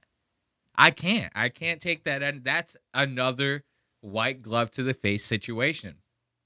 Those were dueling words when you said that, as far as I'm concerned. You know? So now you start to see the content brain that these guys run off of. This like content mindset. Who cares about the feelings? Who cares about the perception that I'm putting out of this person? Who cares how I'm making them look on camera? This is kind of like the immoral side of the content creator, right? Logan Paul down to a T. A sociopath with a camera is essentially what we're seeing right here, you know? But Steve will do it. Steve's just as big of a sociopath. Y'all don't know Steve. I'm telling you, and if you don't know, well, now you know, all right? I'm telling you this right now. Steve's just as big of a sociopath as Logan is. So even though we're going to start seeing Logan take shots, pay attention to Steve because he's going to be like slowly start making moves to kind of like undermine Logan and almost rage bait him like on his own show. It's like, I don't know if this was like a calculated move on Steve's part, but like as soon as you're going to see, he's going to pull out like a bottle of vodka. And it's like just these little things that you kind of see are just like an undertone of what's happening to kind of just build up to Steve slowly rage baiting Logan on his own show, essentially, is what's going to happen here. And it's going to be the greatest thing. Trust me, this all pays off at the end. Just answer me. My YouTube's deleted. Just answer me. You're answering me 3 weeks ago. I think that's about fair. my I think that's about fair. my title and my thing. Hey, Beast, the title of my YouTube video is this. What do you think? Oh, well, I think this, that. Hey, Beast, I'm deleted off YouTube. Like, what's going on? Wait dude? a second. Just no answer. Wait a second. So now, to contextualize this, Steve, for the listener, I don't. Me and you watch this already. I think you already know what's going on. But for those of you listening, to contextualize this time code, Steve Will Do It does not like Mr. Beast. He does not like Mr. Beast. His claim is that Mr. Beast and him were getting chummy on YouTube. Mr. Beast was kind of helping him out, you know. You should maybe change your thumbnails to this. Title should be more clickbaity like this, you know, shit like that. And then all of a sudden, Steve gets banned on YouTube. Mr. Beast just ghosts him. He goes, motherfucker, you ain't even part of the game no more, dog. I don't talk to motherfucker. I don't fuck with guys like you. Busters ain't even on YouTube no more. So he ghosts him. So that's what they're talking about right now. But now, Logan, this Lunchley thing, Logan's partnered with Mr. Beast on this. They're business partners. He's not going to want you talking shit about his business part. There's Lunchleys hanging out all over the fucking place on this set. There's a Lunchley there's a Lunchley right here in the background. Look at this goddamn Lunchley right here. This is Lunchley City, okay? He's not going to want you talking bad about his new business best friend like this. And this is the kind of shit I'm talking about. This is Steve's like, you know what? Fuck you guys, man. He's like, I'm so fucking wasted, bro. The title of my YouTube video is this. What do you think? Oh, well, I think this, that. Hey, Beast, I'm deleted off YouTube. Like, what's going on? Wait dude? a second. Just no answer. Wait a second. So he was helping you. He was. And then you're upset that he stopped helping you because your channel got deleted because of stuff you did? Sounds like you got to take some accountability, Steve. That's all I'm saying. You can't be mad at Jimmy. No. Yo, coming from the most untake accountability motherfucker in the world, bro. You want me to tell you a little story about Logan that makes his time code so rich? Logan had came out with this app that was called like Zootopia, some weird shit. It was like Crypto Zoo was the name of the app, Crypto Zoo. And this is an app that clearly is geared towards children, right? You would like collect animals, maybe something to do with like your crypto gaining value or something, and meme coins were involved and NFTs, and it was just all sorts of scammy, like every scammy type thing that you could think of. You hear something with NFT, scam. You hear something with meme coin, scam, right? This is not the type of shit you want to be involved in, right? This guy comes up with that app. People start putting money into the app. He's like, we're going to complete the project, blah, blah, blah. People put money into this app. You're buying the coins on the app, right? So the holder, the owner of that coin system is essentially gaining all that value, like the stock of the coin, right? Mm-hmm. So what happens? They sell off the coins, abandon the project. Everybody gets scammed out of their money.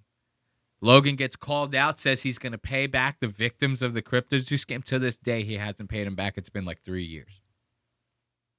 That don't sound like taking accountability to me. I don't know about you guys listening, all 10 of you, but that don't sound like taking accountability to me.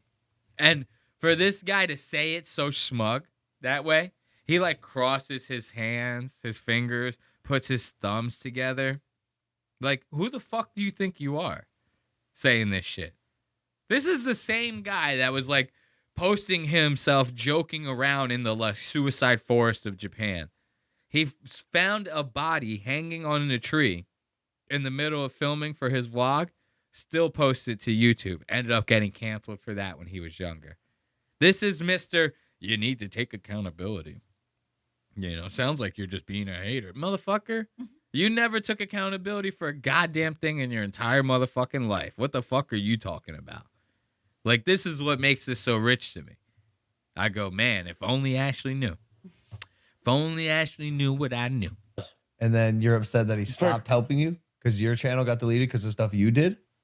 Sounds like you got to take some accountability, Steve. That's all I'm saying. You can't be mad at Jimmy. No, he just wanted Jimmy to acknowledge is a brainless dude.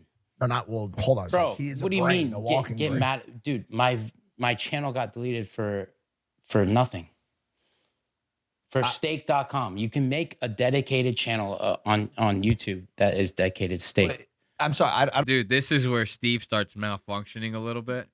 I love this part. He starts like malfunctioning like crazy. They're like, he's like starts repeating the same line over and over again. They're like, yeah, I know, but you have to like we're not talking about that no more. He's like, says it again. He's like broken, like a fucking like wind up doll or something. I don't know much about the history, but it's not about history. It's about educating people. So Beast, my YouTube got deleted. That my YouTube is just vlogs and giving away money. It got deleted because my second channel had steak.com. But you said at the beginning of this podcast that after it got deleted, you created it again. So you kind of poked the Beast, right? You like pissed off YouTube.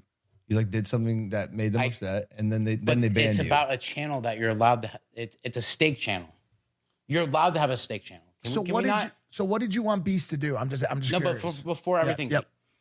you can have a steak dedicated YouTube channel on you. Now, so you see him, he's starting to repeat. He goes, but steak, you can have a dedicated on YouTube steak. This is twice he's saying it now. And they're like, dude, we're moving past that point, right? And he's like, okay. Maybe he'll move past it. Let's see. YouTube. And that's okay. Yeah. So that's it. Okay, but what did you want Beast to do about it? He's not a YouTube rep. Dude. Just respond. Just to you. respond to No, you. but That part I get. But you're allowed to have a steak dedicated. You see, he's like breaking like right in front of them. They're like, dude, you have to stop. He's like loses the ability to say anything else the entire interview. They're like, dude, are you all right? They're like, tell us if you're all right. He goes, you can have a steak dedicated. They're like, dude, I get it. We need you to answer yes or no. That's it. He goes, you can have a steak dedicated. The ambulance are shining lights in his eyes and shit. He's like, just keeps repeating himself. Dude, this guy is malfunctioning in real time. But you're allowed to have a steak dedicated YouTube channel. I hear you. Okay, so dude, imagine if you're allowed to have a dedicated WWE channel, and it's just all you do is post WWE, and then on your main channel, he's still going up. Yeah, but steak dedicated. It's like dedicated to steak. Ribeyes. Filet mignons. Steak. You know what steak is? It's a gambling website. This is what I'm saying. This is Steve's whole thing. They just want little kids to gamble, little kids to play with crypto. Logan wants little kids to buy WWE merch and Prime. There's something wrong with this. 3 grown men trying to placate to different demographics of children. I don't know about that one. You know? Yeah. In my opinion, allegedly, you can't live like this. What's that inbox? What inbox? On the inbox. The M right here? Yeah.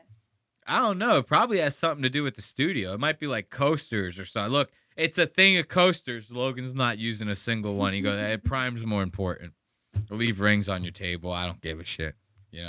Logan don't care. Probably a whole ass thing of coasters. He's got Lunchly. Excuse me. Lunchly, look. This is how fucking crazy Logan is about the advertisements of his shit. Watch, let me move the microphone a little bit. You got a Lunchly right here on the table, right? Mm-hmm. And just from the other angles, we know that there's a Lunchly back here, right? Mm-hmm. That you can't see because of Steve. You got a Prime right here. You got Primes here. Primes here. Look at over here. Another Lunchly hidden in the back, just in case. What if the camera cuts the mic? You got to have a Lunchly in that shot. Right? Some more Primes.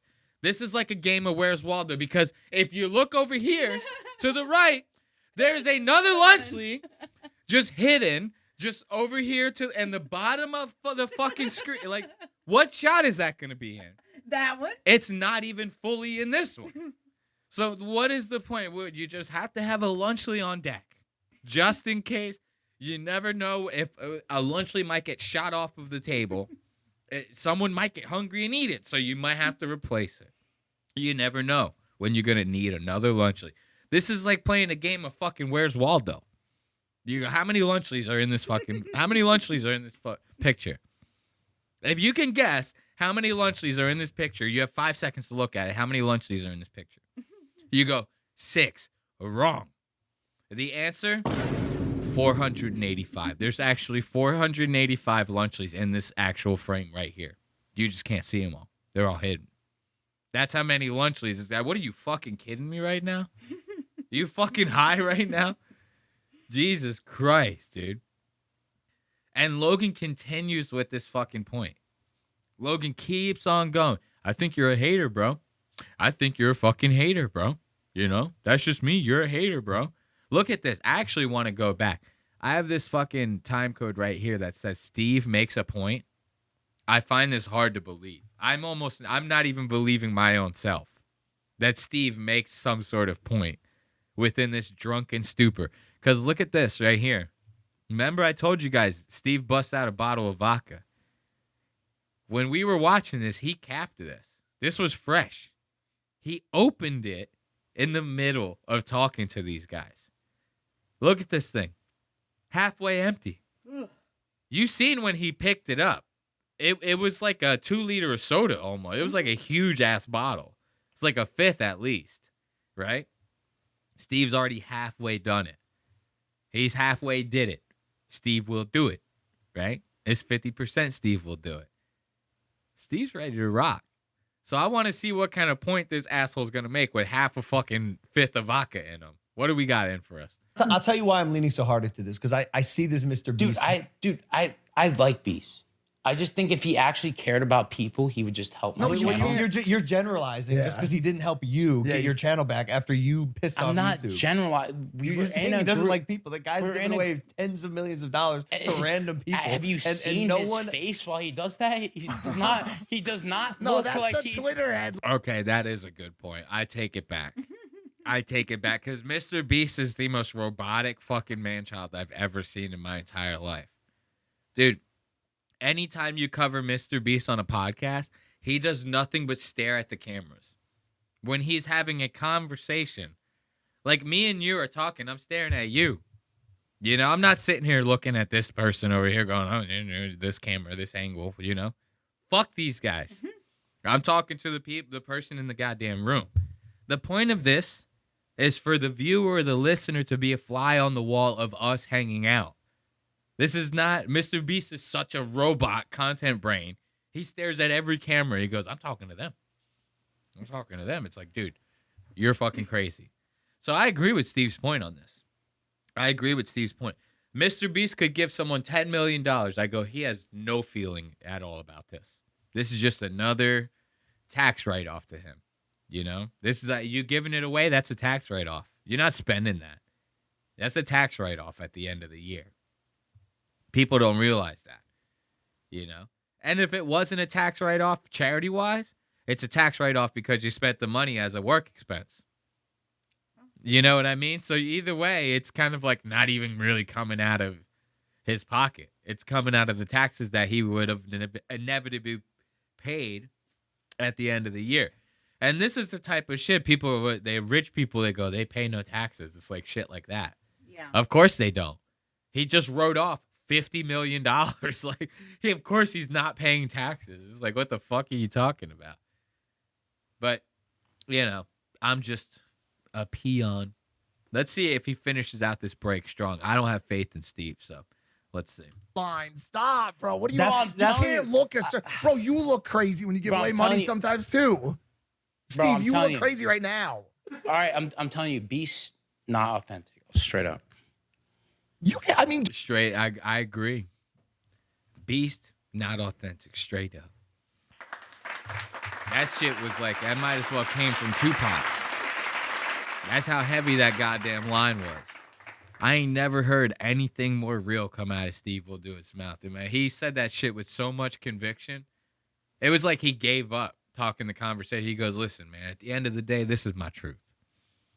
Beast, not authentic, bro. Straight up, bro. I ain't got nothing else to say, bro. That's when you know it's real. I ain't got nothing else to say. That's how I feel. That's real. Yeah. That shit's real, man. Look at Steve making a goddamn point. I like that. Now, Steve looks, this is what I'm saying. These are little, Steve slowly putting the wedge under Logan's skin. You don't see it at this point. If you're watching this, like, in a consistent flow, you kind of don't notice it until it's too late. And trust me, it gets to a point to where it's too late. But there's Steve continuing to do what he do, and Logan continuing to be a rude fucking asshole to his goddamn guest. Let's check it out. Logan, I have so much Red Bull in me. First place, just don't act like you care about my titles or this or that. But he's just helping you out. He wasn't helping me out. Bro, it was I'm just saying, just don't even get into my... But I think you're a hater.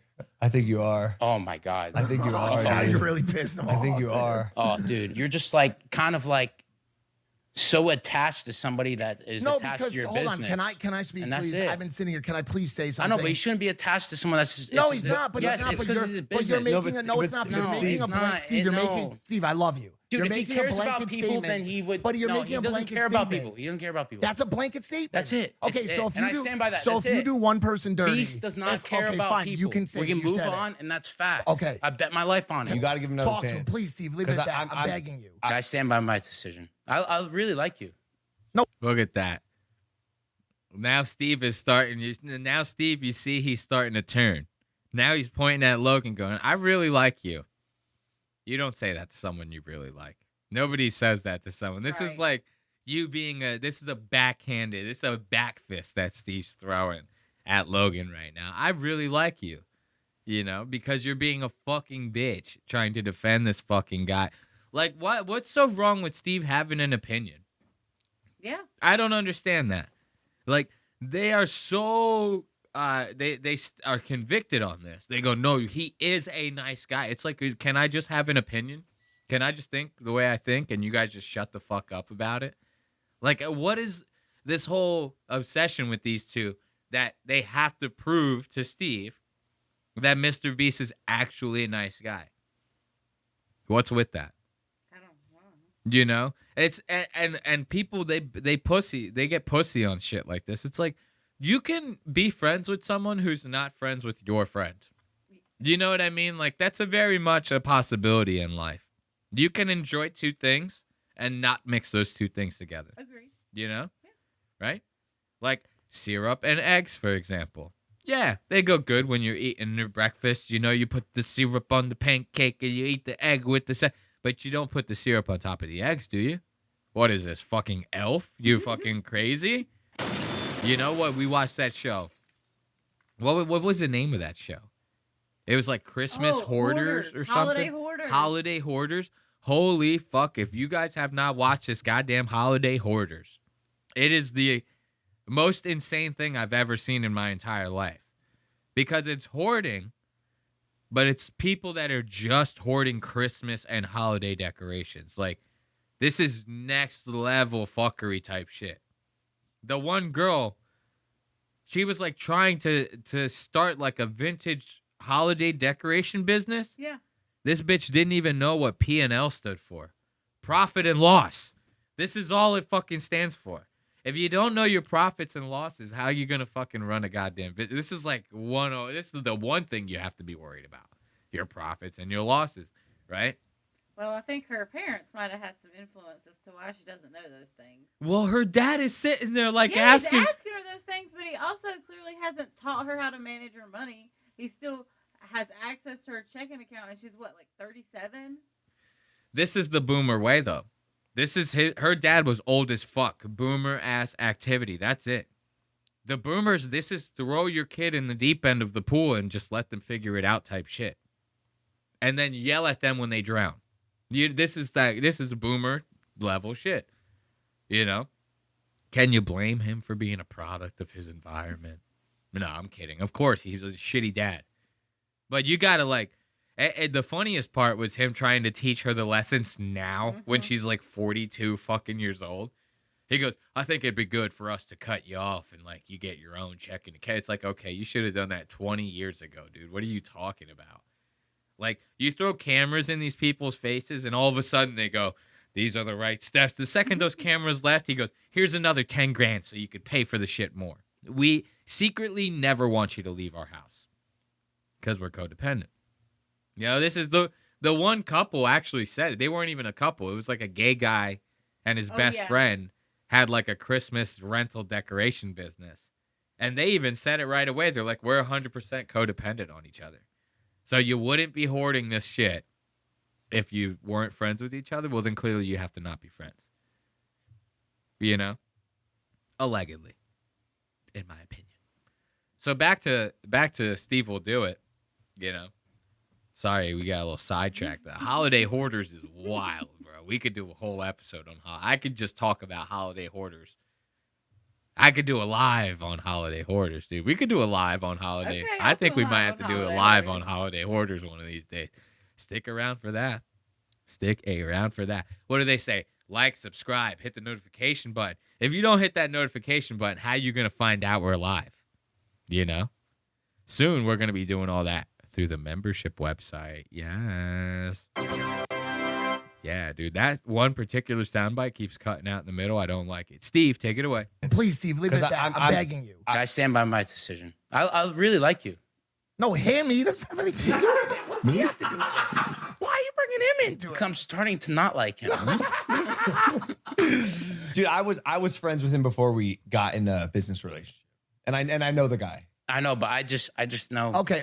Let's let it go. Are you? I hear your opinion. I totally hear you. I had to push back, bro. It's like my whole thing is just like real, like just real feeling. Whatever. I just don't believe it. Whatever. And what do you think about? That's my opinion. I hear you. I believe that. What do you think about Elon Musk? I don't know him like that. Okay. Yeah, very interesting pivot. What do you think about Elon? Who gives a fuck about Elon Musk? What is he talking about? What do you think about Elon Musk? I'm Steve. I go, what? What? I'm wasted, bro. What are you asking me about, Steve? I'm fucking drunk as hell. I'm fucking wasted as shit. I'm about to fuck bitches. I'm Steve. Will do it. Steve's been throwing up in a trash can every time they cut to away from Steve. He's throwing up in a trash can, hacking up all that vodka that he's drinking. He goes, "This is all just an act. I'm Steve. Well, don't do it. I'm Steve never did it." That's his new name. I'm Steve never did it because I never actually did it. You know, it's like, what the fuck? That's crazy to out him like that. Say all this shit to him like this, right? And then what are they going to do after him? Bro, they're going to kick this man off the fucking podcast, bro. Ain't this a goddamn shame? They do all this stuff, right?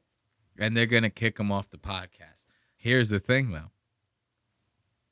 Steve starts rage baiting the fuck out of Logan. This is like exactly what Steve was going for. When you start to see the switch, because you notice Steve's like, I'm starting not to like him. So now you're really starting to lose him. Now he's going to start not giving a shit what comes out of his mouth. You can't do that. Not with a guest like Steve, a degenerate like Steve. This is the kind of guy that if this was a live stream, he'd end up like doxing your location or something. You piss him off in the middle of the stream. He goes, "Oh yeah, well Logan's address is 707 fucking Hampton Boulevard." You know what I mean? In Los Angeles, California. He goes, "Come on, let's go, guys. See ya. Have fun dealing with that, Logan." This is the type of guy you're dealing with here. Oh.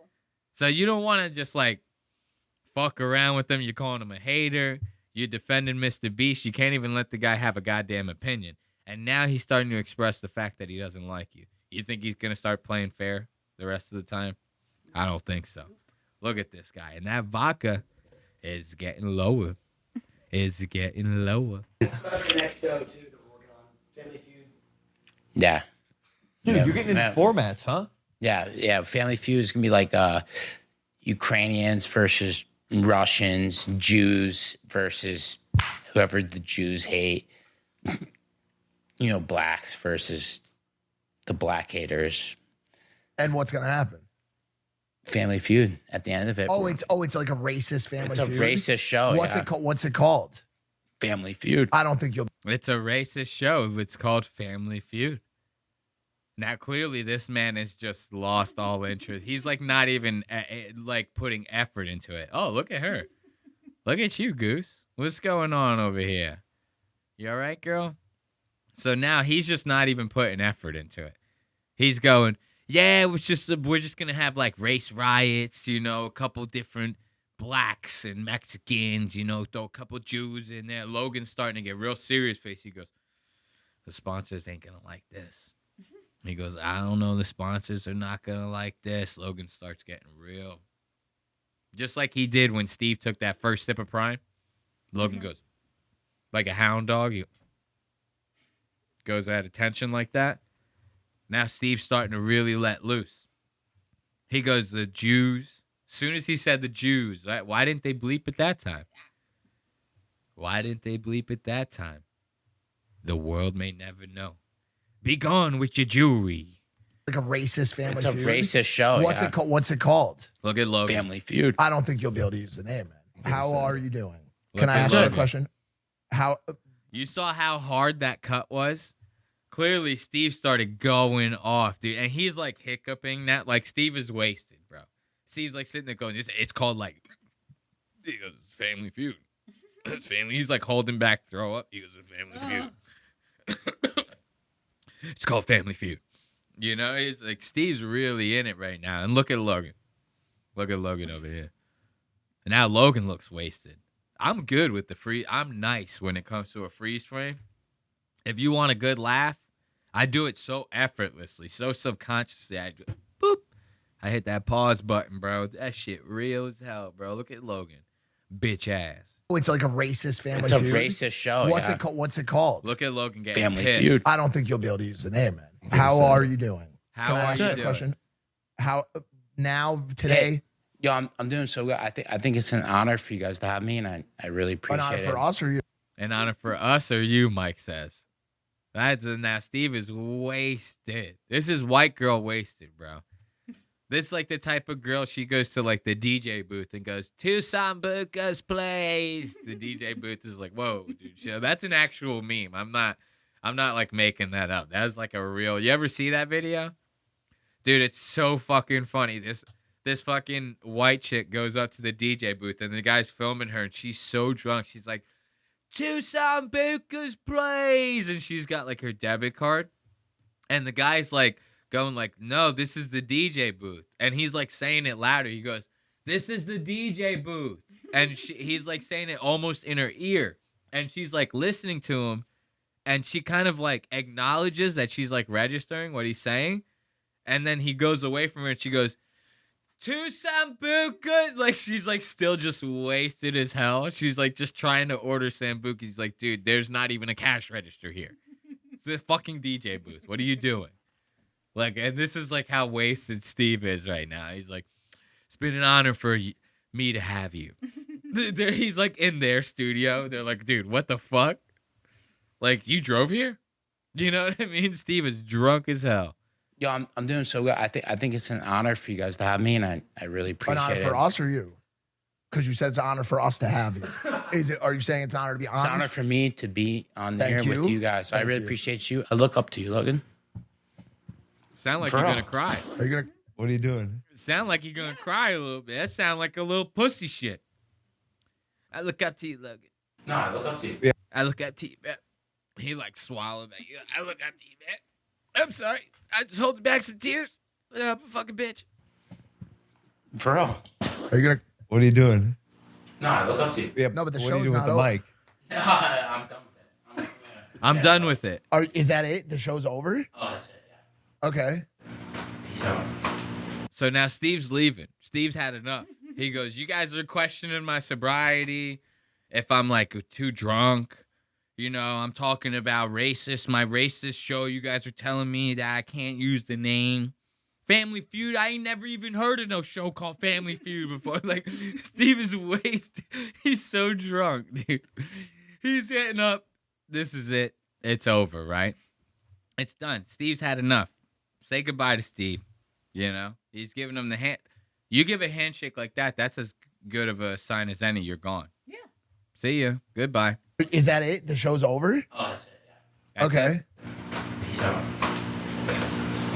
Thanks you. Thank you. Sits back down. Do you think Jake's going to spike? This is sort of the Jake preview. Well, Oh, wait. What's going on? I got to hear what was said just now. What was that? I don't know. What made them go, hold on? Because it sounded like someone from Steve's team, kind of. Peace out. Thank you. Thank you. Wait, do you think Jake's going to win spike? Because this is sort of the Jake preview. Well, I mean, What? I don't care. Wait, so you're back? What? Yeah, I'm back. Steve, what's going on? Yeah, I'm back. Steve's back. Just like that. It just never even happened. Steve's fucking, let's give it up, Steve, for his grand opening. You know how a store's been open for like 10 years? A store's been open for like 10 years. They go, "This is our grand opening." It's like, dog, what? I've been coming to this bitch every Sunday for the past 6 months. What are you talking about? Like, and Steve, this is basically what Steve just did. He go, "We're open again. We're open for business." It's like, what? You never left. You literally never left. Steve goes, peace out, world. He goes, guys, we're out of here. He's doing like poses for the camera. He's like, this has been real, you know. I've been an honor for you to have me, to have you, to have me, you know. And then he sits back down. Like it never even happened. He goes, yeah, what's up, guys? It's like, what are you, fucking crazy right now? Like he just literally reset. Like he like rebooted real quick. He goes, okay, I'm back. It's like, where'd you go? I'm with you right now. Can I speak with my friend? I got to see that again. That was wild. Just for him to sit back down like that. Look at the posing, dude. I got to see the posing. Look. He goes, okay. Peace out. Thank you. Wait, do you think Jake's going to win this fight? Because this is sort of the Jake preview. Well, I mean, I don't care. Wait, so you're back?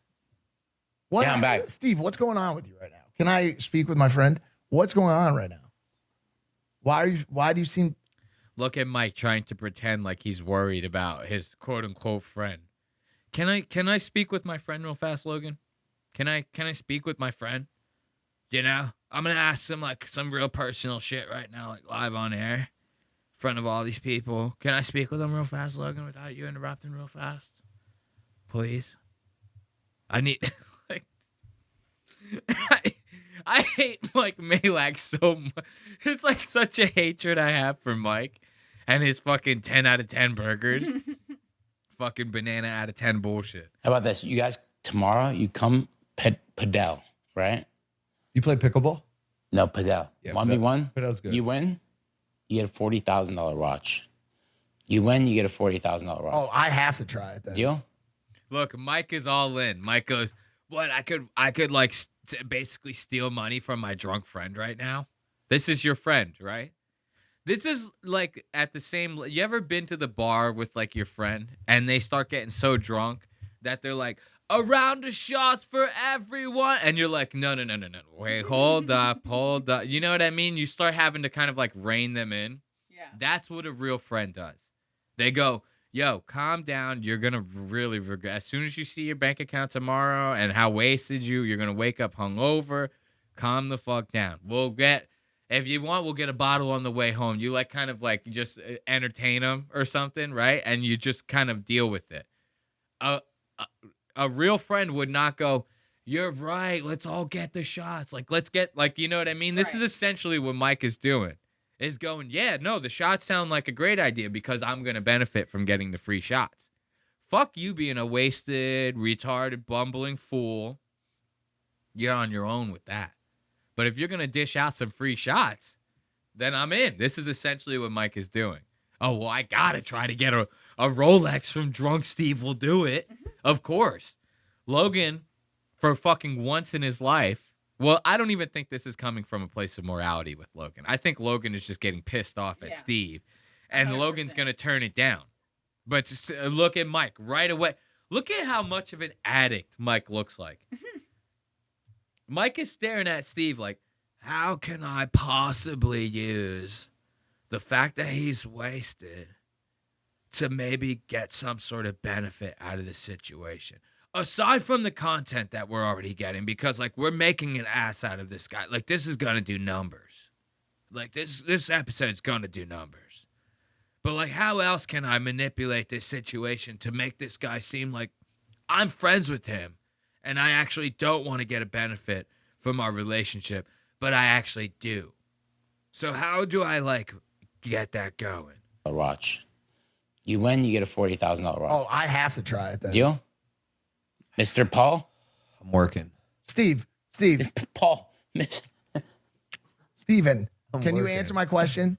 How are you? Look, is Steve getting the denied? Steve over there, he's like how fucking Mike would do. He goes, come on, man.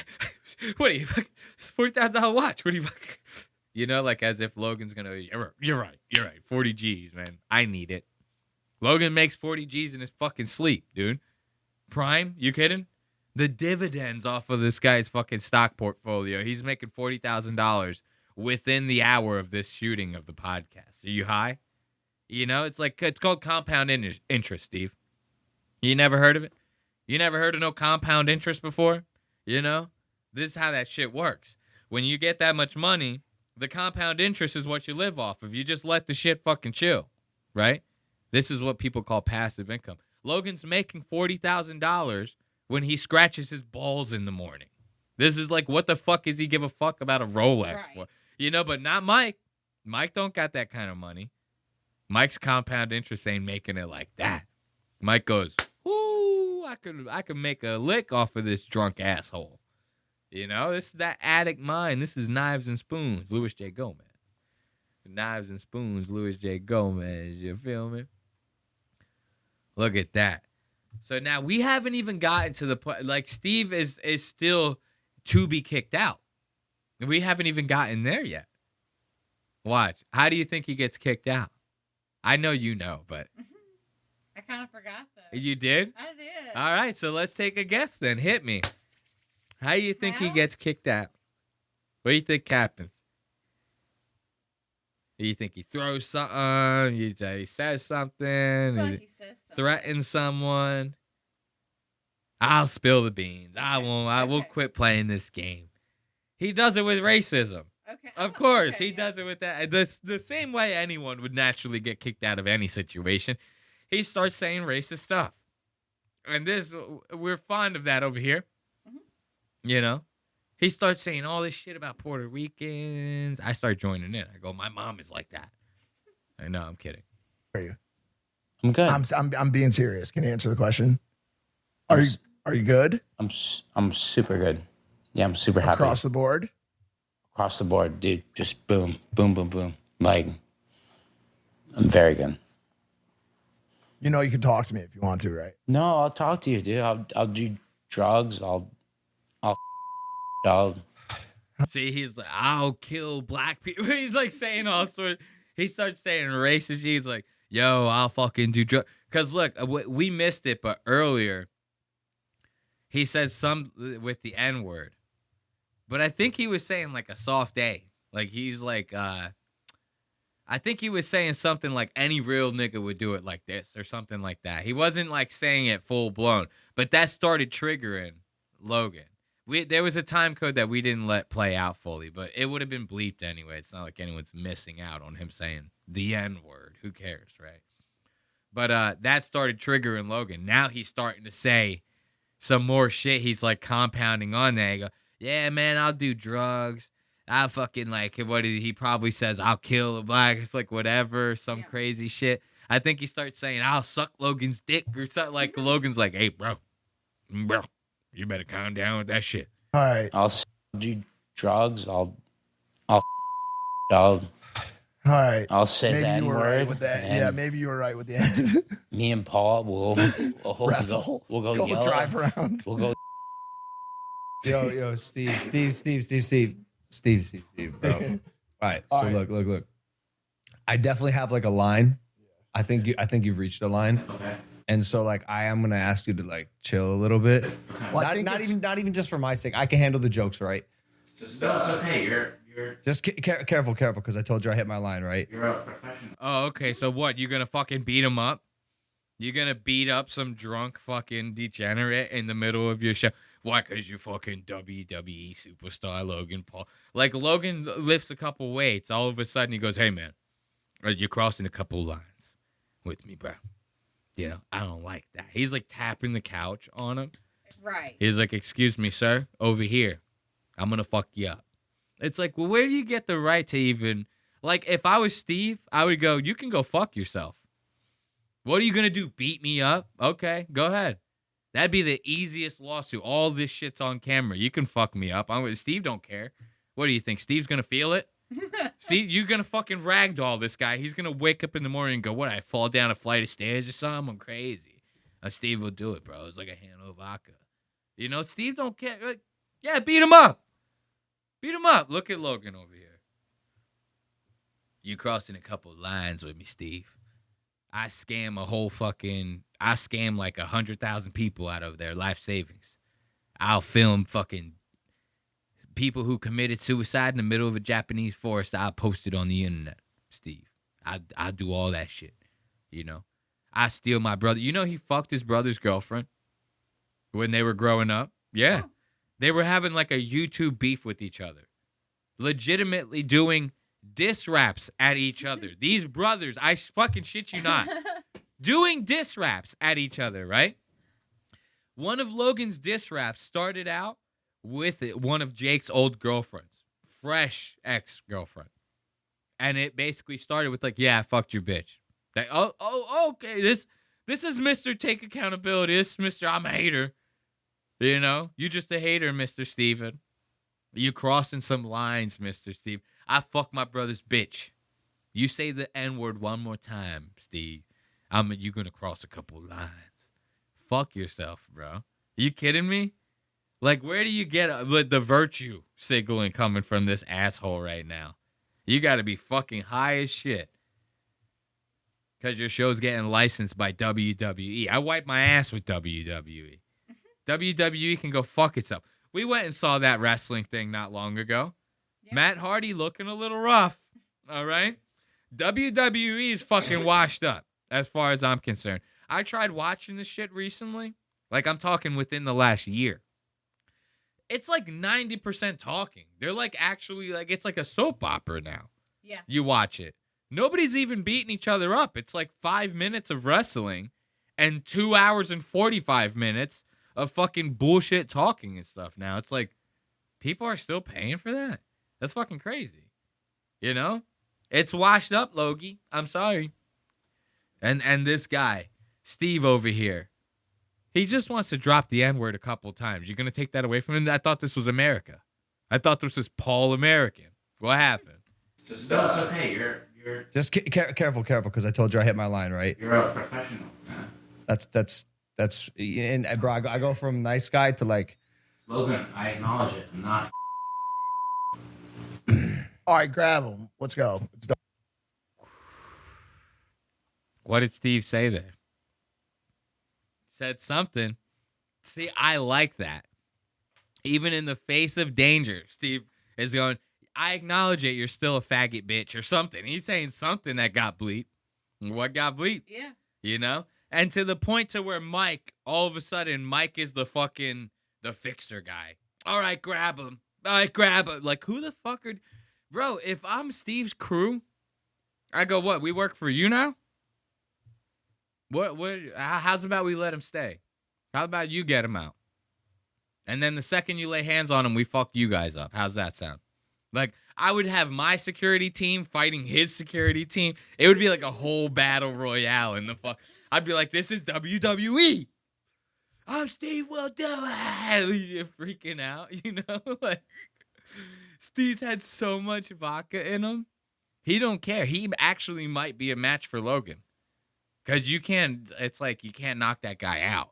He's like a Mexican, you know? He's like, you're just beating him up. He's all drunk. He's like, I thought it was the best you got.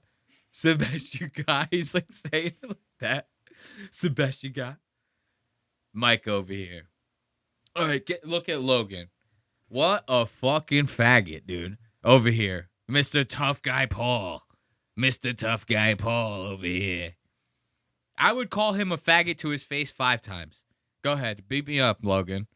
You want to prove to the world that you're a fucking a child, a man-child? You got to fight people now because you get made fun of a little bit? Guy says the N-word on your show, you got to fight him? Oh, yeah? Okay.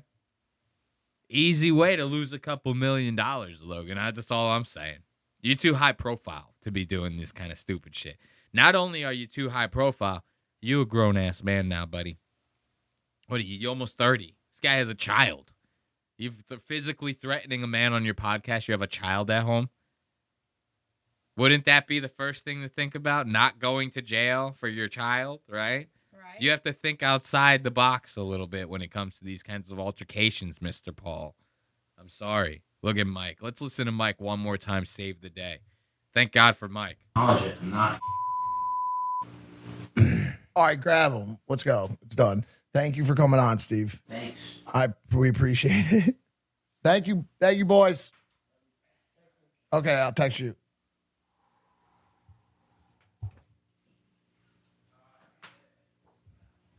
Look at that. Speechless. Speechless. The boys are speechless. Mm-hmm. I'd be speechless too. If a legend like Steve will do it, just graced my fucking presence like that. Left my goddamn studio in a blaze of glory like that. Steve might as well have left a fucking trail of lit gasoline behind him as he was walking out that goddamn studio. Drops a couple N-bombs like grenades. Goes, peace out, bitch. Hits him with the fucking horns. Goes, I'm out. And fucking leaves, dude. Logan mad as hell. And look at Mike. Orchestrated this whole thing. You know, Mike's the one that called them on. Mike is the friend, quote unquote, that got Steve to come on. Now, I wanted to end it right here with that. But before that, I wanted to show you guys this fucking tweet from Steve, dude. Or no, not from Steve, from Mike. Look at this. This is quite the fucking tweet. This was the day after the episode posted. Because so many people were so divisive on this whole thing. They were going, why would they do that to Steve? Why would they post the episode? Clearly, Steve is going through it. Which, there's some truth to that. If the guy was like clearly making an ass out of himself and you're his friend, why would you post it? It's like you could have saved everyone a lot of headache, including Steve, by not posting that episode. On top of that, you know that he just got reinstated to YouTube. So wouldn't you be trying to do whatever you could to like encourage the situation? No, not encourage it. Well, I mean like help him do whatever he's trying. Your to microphone. do. I meant, help him promote himself, I guess. Yeah, not make an ass out of himself. You know, like you would try to help him out in this situation. You would take that episode and go, hey, maybe we can either re-record it or do it a different time when you're in a better spot. But like this one ain't gonna be a good look for you. You just got back on the tube, bro. Like we gotta let this one go, right? They don't do that. They post it. Why? Why? That's fucked up in my opinion. That's not friend behavior, in my opinion. So then Mike goes and he posts this on Twitter regarding the Steve app. I wouldn't usually do this because, one, it's not a big deal, and two, the internet is completely incapable of critical thinking and just roots for their favorite character. And so I've given up on explaining shit. But if you want to dive in and try to understand, then here you go. That whole fucking statement right there was like such an oxymoron type thing. It's like, okay, we're not capable of critical thinking, so you're beneath an explanation, but here's an explanation.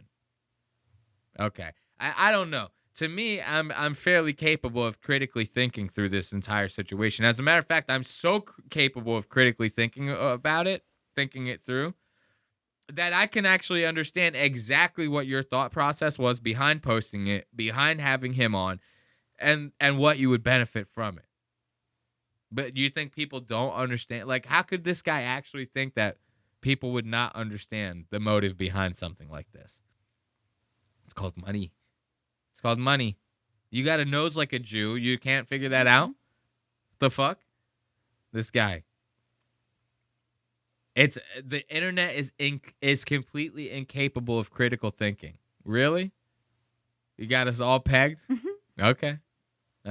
I personally invited Steve on the show. Steve and I are very good friends offline, contrary to what parasocial fans may think.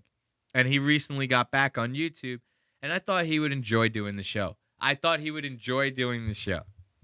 Really? You thought that? You thought he'd enjoy doing the show. That's why you invited him on? You didn't invite him on to help promote the fact that he was coming back on YouTube. You didn't invite him on to help him promote something, to maybe share audiences. It's like, why can't anyone online just say what is actually behind their reasoning, right? Like, I'm not afraid to do that. Like, we've been talking about Nick a lot recently, right? Mm-hmm. On the back end, people have been watching the show and those sections particularly more. We will continue to talk about Nick because of that. Not only because of that, but I also find Nick in those super chats highly fucking entertaining. I'll tell you right now, a life without Nick's super chats at the end, it's like, what life are we even living? To just watch that Russian roulette.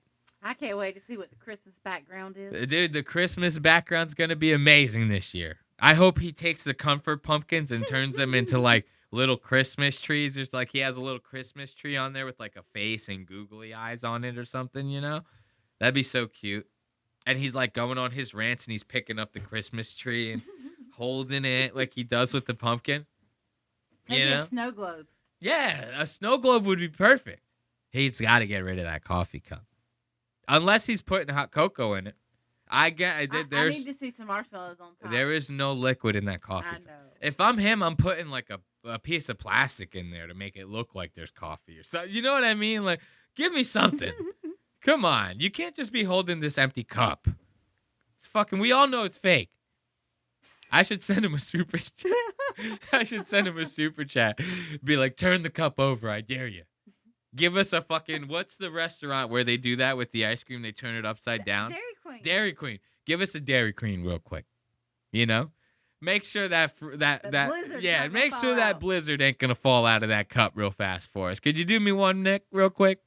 You know? Do you wipe front to back? They go like that. That one super chat. I still laugh about that to this day. Midway through the show, Steve started drinking heavily. While I don't love it for him right now in his life, it's part of his brand and his decision. Shortly after, he started saying things that in no world could see the light of day without destroying him. So then you cut the episode, my man.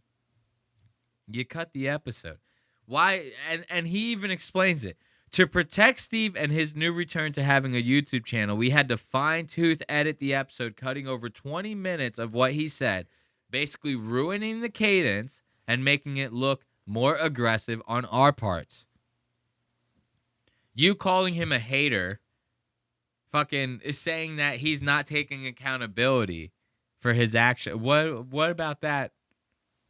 Would editing make that sound worse? Sounds like you're just calling him out, trying to make him seem like a piece of shit, like a dickhead, right? I don't think any amount of editing made them look any worse than they made themselves look in that situation. And here's the thing. I have to edit out 20 minutes of my show. It's like, why? Why even put it up? Why even put it up? Like, that's the thing that I don't get about all this. And I'll continue to say that. I stand by that, just like Steve will do it. I stand by that. That's facts. Facts are facts. Facts. You know? Like, that just doesn't make any sense to me. Look, we had to fine-tooth edit the episode, cutting over 20 minutes of what he said, basically ruining the cadence and making it look more aggressive on our parts. In reality, Steve said a lot, and we just couldn't air it, literally on any platform ever. Bullshit. You could post it on X, trust me. Trust me, you could post it on X. These guys, they try to make it seem like their hands are tied. They're not. You could do whatever you want. You don't want to face the fact that maybe your advertisers might, start pulling funding from your episodes. You might have this little bit to deal with the WWE who's now licensing your show. It's like, these are all pussy excuses for you basically censoring yourself in a way. You're not doing it for Steve. If you were doing it for Steve, we would have never seen this episode. That would be doing it for Steve. See, real niggas, they do it off camera. They don't involve the camera, okay? And then go, we did it for him. This is not how it works. I would never have a real conversation with my friend or family and then post it to fucking YouTube. What are you, fucking high? This is supposed to be for entertainment value. You're already debunking your own fucking thing. Eventually, Logan asked Steve politely to pull it back. Politely? Politely. He basically threatened him with violence. He goes, I'm nice and then I get angry. What's that supposed to mean? How would I take that any other way? Right. You get angry and then what happens when you get angry? Your skin turned green? You fucking, all your clothes start ripping off, Logan? You get angry like that? What happens when you get angry? Would I not like you when you're angry? Is that how that works, Logan? The fuck? What are you, the Hulk now? This guy's fucking crazy. And to sit here and try to twist the narrative like that, right? Like, we all saw it on camera. You're just going to sit here and try to, like, manipulate it with a tweet as if anybody's going to buy that bullshit? Like, I like how these guys think they could rewrite reality as if, like, the shit is real because they say it is. As if, oh, you know why they think that's because they think that everyone on the internet is stupid. They think that they are smarter than the people that comment or post or whatever about these guys. Because you just heard it come right out of his mouth in the first paragraph. He goes, you guys are obviously all idiots, so like let me spell this out for you. Right? Let me spell this out and gaslight you to tweak it in my favor. To tweak this whole narrative in my favor and Logan's favor to make it seem like we want nothing but the best for Steve. You don't. Steve wasn't kicked off the show. He writes in this fucking tweet, Steve wasn't kicked off the show or asked to leave at any point, contrary to what the Clippers make it seem. How the fuck did anyone clip that out of context? You go, okay, grab him. Grab him. Get him out of here. What does that mean? Right. What, because you didn't say get out to him directly? What are you talking about? If I'm in a nightclub or something like that and I go, hey, security, grab him, get him out of here. Just because I did not physically grab the guy does not mean I did not get him kicked out. It's like, what are you talking about? Mike is like playing semantics here going, well, we didn't physically touch him, so we didn't tell him to leave. It's like, okay, you told his fucking team to get him and grab him and get him out of here as if he was like a fucking child. Who says that like that? Grab him. Right. You know what I mean? Normally you hear people say grab him when they're threatening violence. They go, grab him or I'm going to fuck him up. So that's how you're talking to your friend? You saying grab him like that? What are you and Logan going to jump this guy? You guys going to beat up Steve? Imagine that. Seeing Logan and fucking Mike Malak beating the shit out of Steve. I would actually pay to see that. I would watch that. I'm not going to lie. To watch Steve just get beat the fuck up. Steve's like he's like Sonic the Hedgehog. Every time they hit him, coins are flying out of his pocket. He gives away so much money. He's gambling and shit all the time. They're just beating him up. Cash is flying all over the fucking place. That would be hilarious, dude, to watch that. It's every punch. It's like, ba-ding, ba-ding. It's like you're watching a Nick Fuentes super chat. Ba-ding, ba-ding, ba-ding. All this money's flying out of Steve. Jesus. I'd pay to watch that. Look, he says Steve wasn't kicked off the show or asked to leave at any point, contrary to what the Clippers make it seem. Things cooled down, and he out of nowhere just got up and decided he was done. We shook hands and everything was fine, and we just felt very down and awkward. Logan had his reactions to this, and I had mine. This guy is like delusional. Like, we literally just watched. It's like on fucking video of what happened. You literally just took those two things. And flipped them. You switched them. Like, you made it seem like one happened before the other. No. He got up, fucking pretending he was going to leave, shook your hand, then you kicked him out. Why are you making it seem like anything else happened? I don't understand that. Like, that's heroin level cope. You know what I mean? This is like the type of guy that will help you try to find the money that he just stole from you. Yeah. You know what I mean? This is that fucking kind of behavior. Now, the big question, look, he says, if you watch the whole episode, which I'm sure many of you didn't, I don't got to watch the whole episode to know that part was a lie. Like, you could literally just watch that 2 minutes and know that every single thing that you just said is bullshit. You could watch 2 minutes of that fucking podcast and know everything Mike is saying right here is complete and utter dog shit. This is what we call losing credibility in the business. This is why people like your journalists and stuff try to vet themselves when they post or fucking publish articles and shit. Because if they find out one thing you're saying is a lie, then people just won't believe anything that you're saying. This is what's so important about that. So now I find out you lied about the way he was kicked off the show. I don't believe anything you're saying. I'm sorry. You could be saying the most truthful shit in the world that you lost me. Sorry. Look at this. If you watched the whole episode, which I'm sure many of you didn't, you saw numerous times that I tried to help Steve explain something, calm the situation down, and offer him grace at the end of the episode. That maybe he just had a bad day. This guy, dude. Now the big question, why air the episode? This is the big question. This is the question why would you air the episode? Let's listen to what grand fucking explanation that Mike has for this one. Well, transparently, this one is on me, and I'll own that. A lot of work goes into these episodes. People fly all over the country. We spend $10K plus to shoot them and spend our time making them great. Since he was my guest, I felt responsible for that time and money being spent, and I guess I felt like if enough was cut out, Steve would be protected and the audience would get an episode to talk about. Yeah, they did get an episode to talk about. You're like literally trying to like put fires out right now in this very tweet because of the fact that you posted it. What else did he put? Plus, it would drive some discussion around mental health and substance. That was your goal? To drive discussion around that? To what? Publicize your book that is about mental health and fucking substance abuse? Is that the goal here? This guy like doesn't even like what? You think people don't have the ability to put dots together?